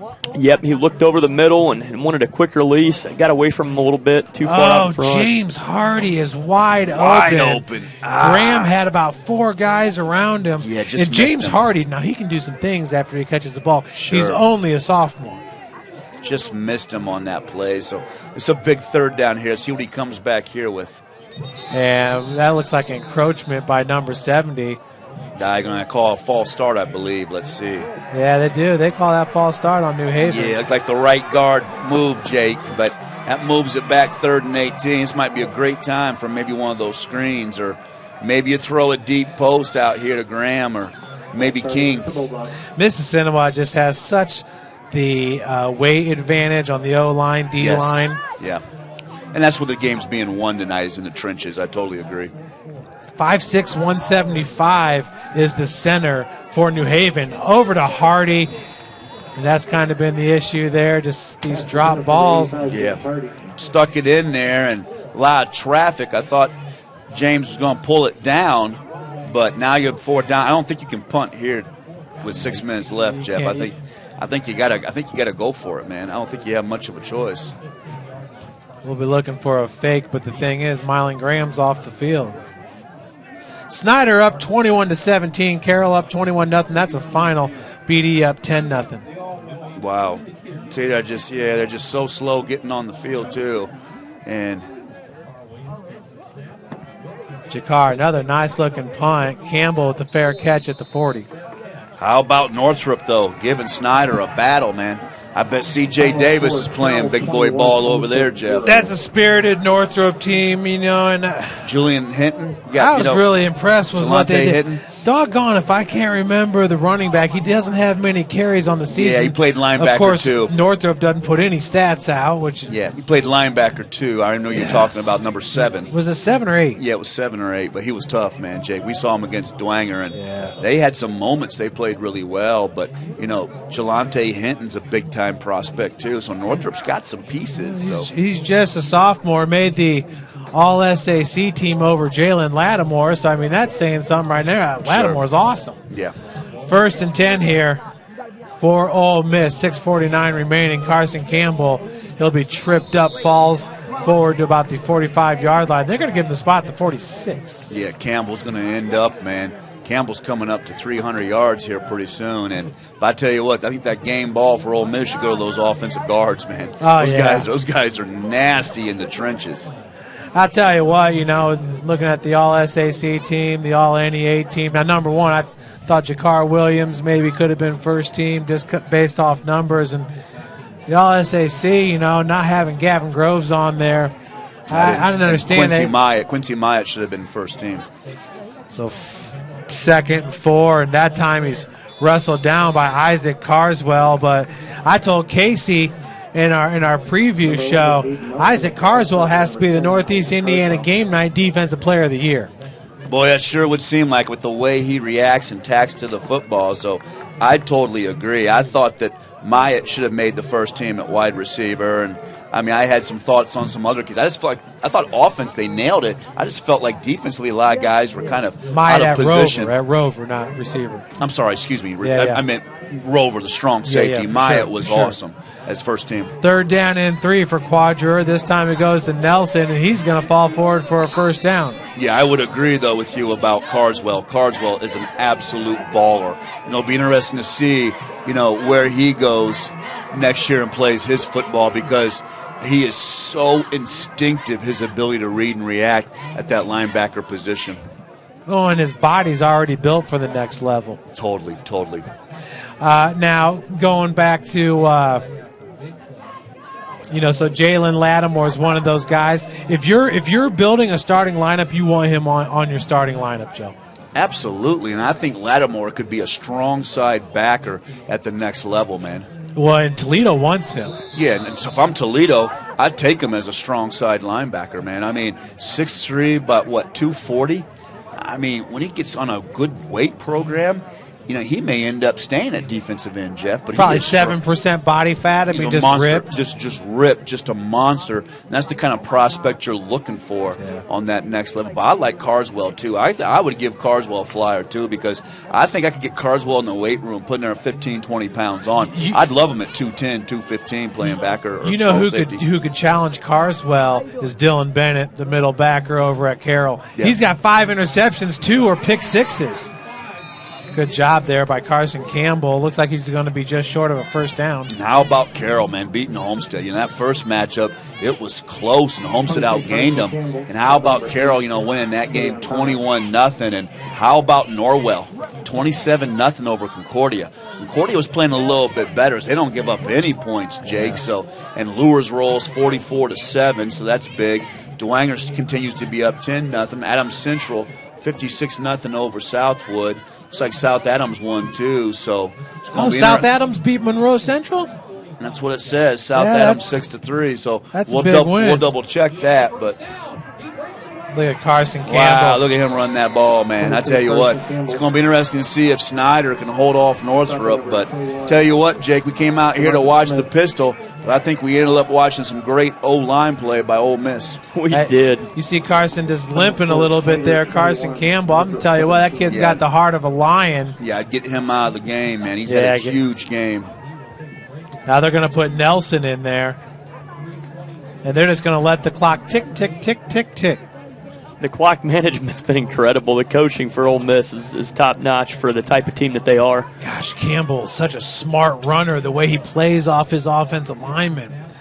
Nelson, and he's just going to bowl over the Bulldogs. Yeah, just run downhill. It's ISO football, and you're right, Jake. The coaching's on par, and the offense is perfect to really milk the clock with the lead. So, tell you what, if you can run the football in the playoffs in Indiana, you're going to win a lot of games. Now, New Haven's going to bring in big number 59, Josh Clark at 5'11", 230. We'll see. We'll see what they roll into now. Looks like maybe New Haven might finally roll into that 5-man front. Well, let's see. Nope. What are they going to play now?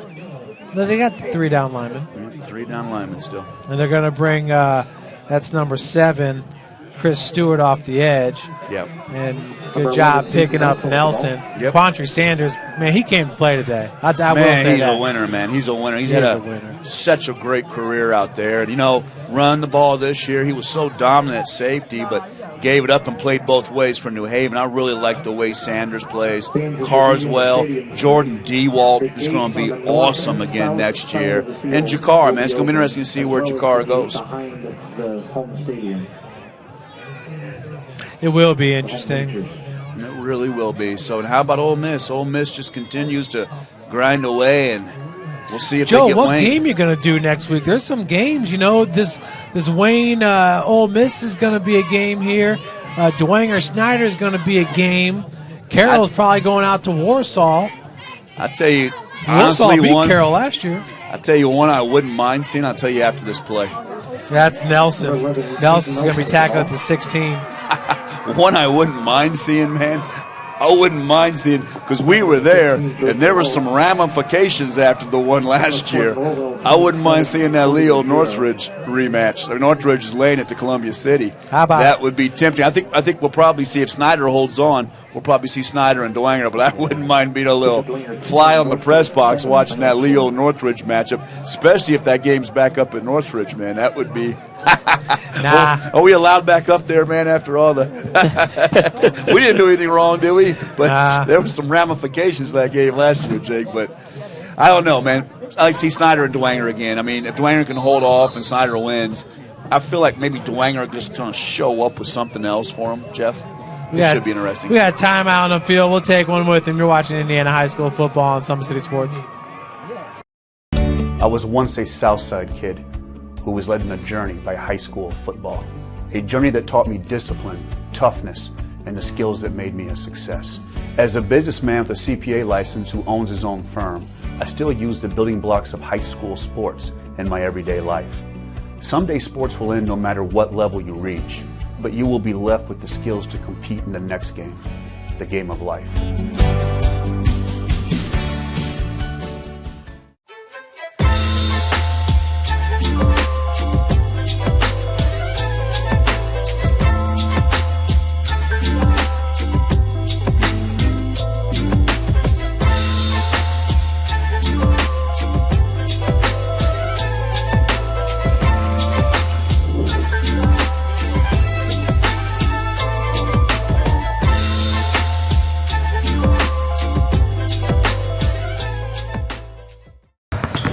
Here are Always 100.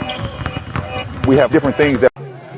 Welcome back, everyone. 1:28 left to play here. Mississinewa going to advance to the sectional championship game, where they'll most likely take on a Game Wayne squad, and I think that game will be at Wayne, if I understand correctly. Is Wayne on the bottom side of that bracket?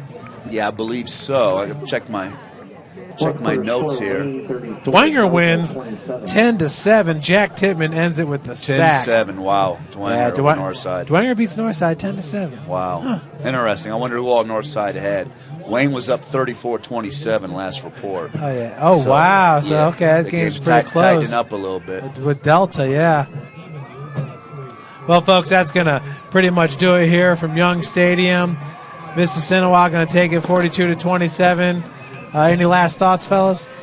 The Pony Express out there, guys. If Carson Campbell's Eric Dickerson, then Hayden Nelson's Craig James. They just pounded the rock all night for, 1,000, 1,800 yards, it seemed like. God. Very impressive. They were well over 400 yards rushing as a team, and I thought the O-line just dominated. I thought, New Haven fought back, did some great things on special teams, but Mississinewa is a good football team, and if Wayne does hold on tonight, Jeff, Wayne's going to have their hands full next week with them. Yeah, and Quadra just flexed, so that's going to sting a little bit. But that's going to do it here. Jeff Mahoney, Joe Walburn, Jake Smith, the amazing Pat Reith on camera. Thanks for joining us, everybody. Ole Miss wins it 42-27. Have a great rest of your weekend. Welcome to the Summit City, home to the 260's dedicated high school athletes and fans. Each victory and celebration captured by our camera. Treasure the highlights from the Summit Athletic Conference this season, or complete games live or on demand.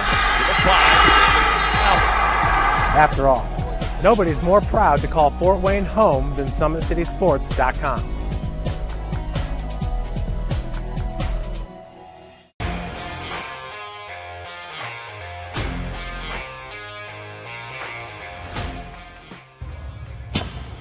I like to stay active. I try to come in here at least 3 times a week and just get my 1-hour workout in.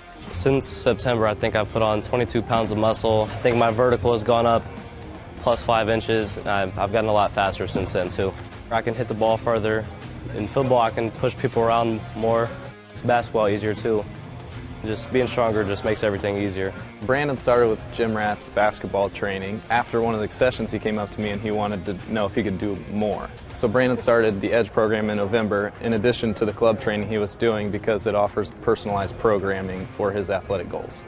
PSN Performance uses a long-term athletic development pyramid. At such a young age, it's really good for Brandon to set the foundation of athletic development. Since he is in season all year round, he has to be ready for all the physical demands. So he does a lot more strength training just because in basketball he sprints and cuts a lot. In baseball he's doing a lot of sprinting. In football he does a lot of sprinting and jumping. So preparing him to withstand the physical demands of those games, he does a lot more strength training. I like all the lower body stuff the best. I do goblet squats, split squats, back squat, front squat, a lot of those. Tyler knows what's best for me. He always points me in the right direction. He just pushes me to go harder every day. I was once a Southside kid who was led on a journey by high school football. A journey that taught me discipline, toughness, and the skills that made me a success. As a businessman with a CPA license who owns his own firm, I still use the building blocks of high school sports in my everyday life. Someday sports will end no matter what level you reach, but you will be left with the skills to compete in the next game, the game of life. Thank you for watching Summit City Sports. To help broaden our coverage, we're asking you to become a monthly sponsor to our Patreon account. We produce weekly highlights and live video broadcasts. When the Homestead girls golf team won its first state title in program history, we were there. When Fort Wayne brought back 3 state titles in cross country, we were there. We believe in sharing positive stories and setting the standard for how high school sports should be covered. Join us and donate today.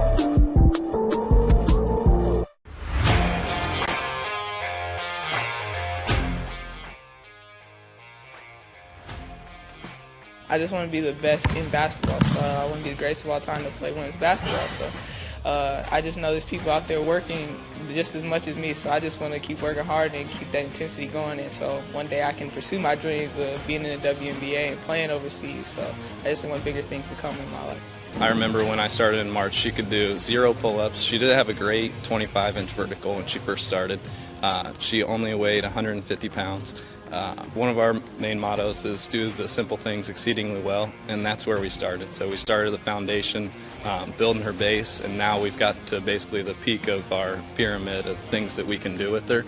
So we didn't skip any levels. We did all the basics, and she got really, really good at them, and that's what's led her to become as great as she is at basketball and performance. I've watched her grow. If they don't have one right now.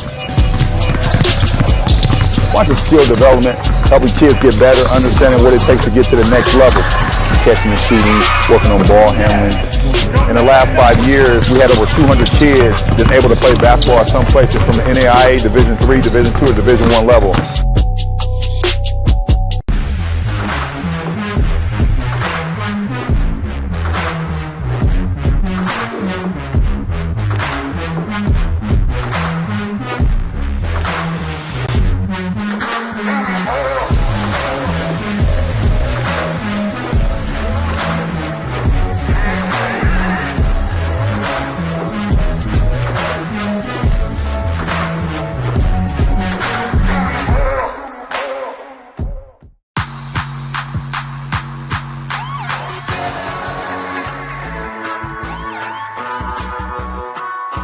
I choose to do whole body cryotherapy after practices, games, and training.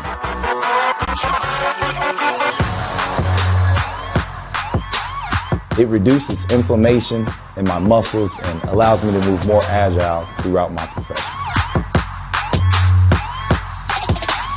I became a believer in iCryo after my severe injury in college at Notre Dame, tore my ACL, and I was looking for ways to recover, ways to get back on the field.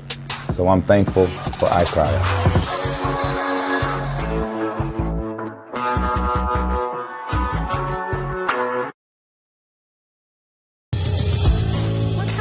Your kids grow up quick, and there's a lot to teach them. Some lessons they won't pick up in school. Some they'll learn the hard way. But when it's time to give them the keys to their finances, we'll be there to help with their first checking account and the tools they need to make sense of their money. And even though they're off on their own, you'll be able to check in to see how they're doing. Raising your children is important, and teaching them about money is a big deal. So ProFed makes it easy. Federally insured by the NCUA, Equal Housing Lender.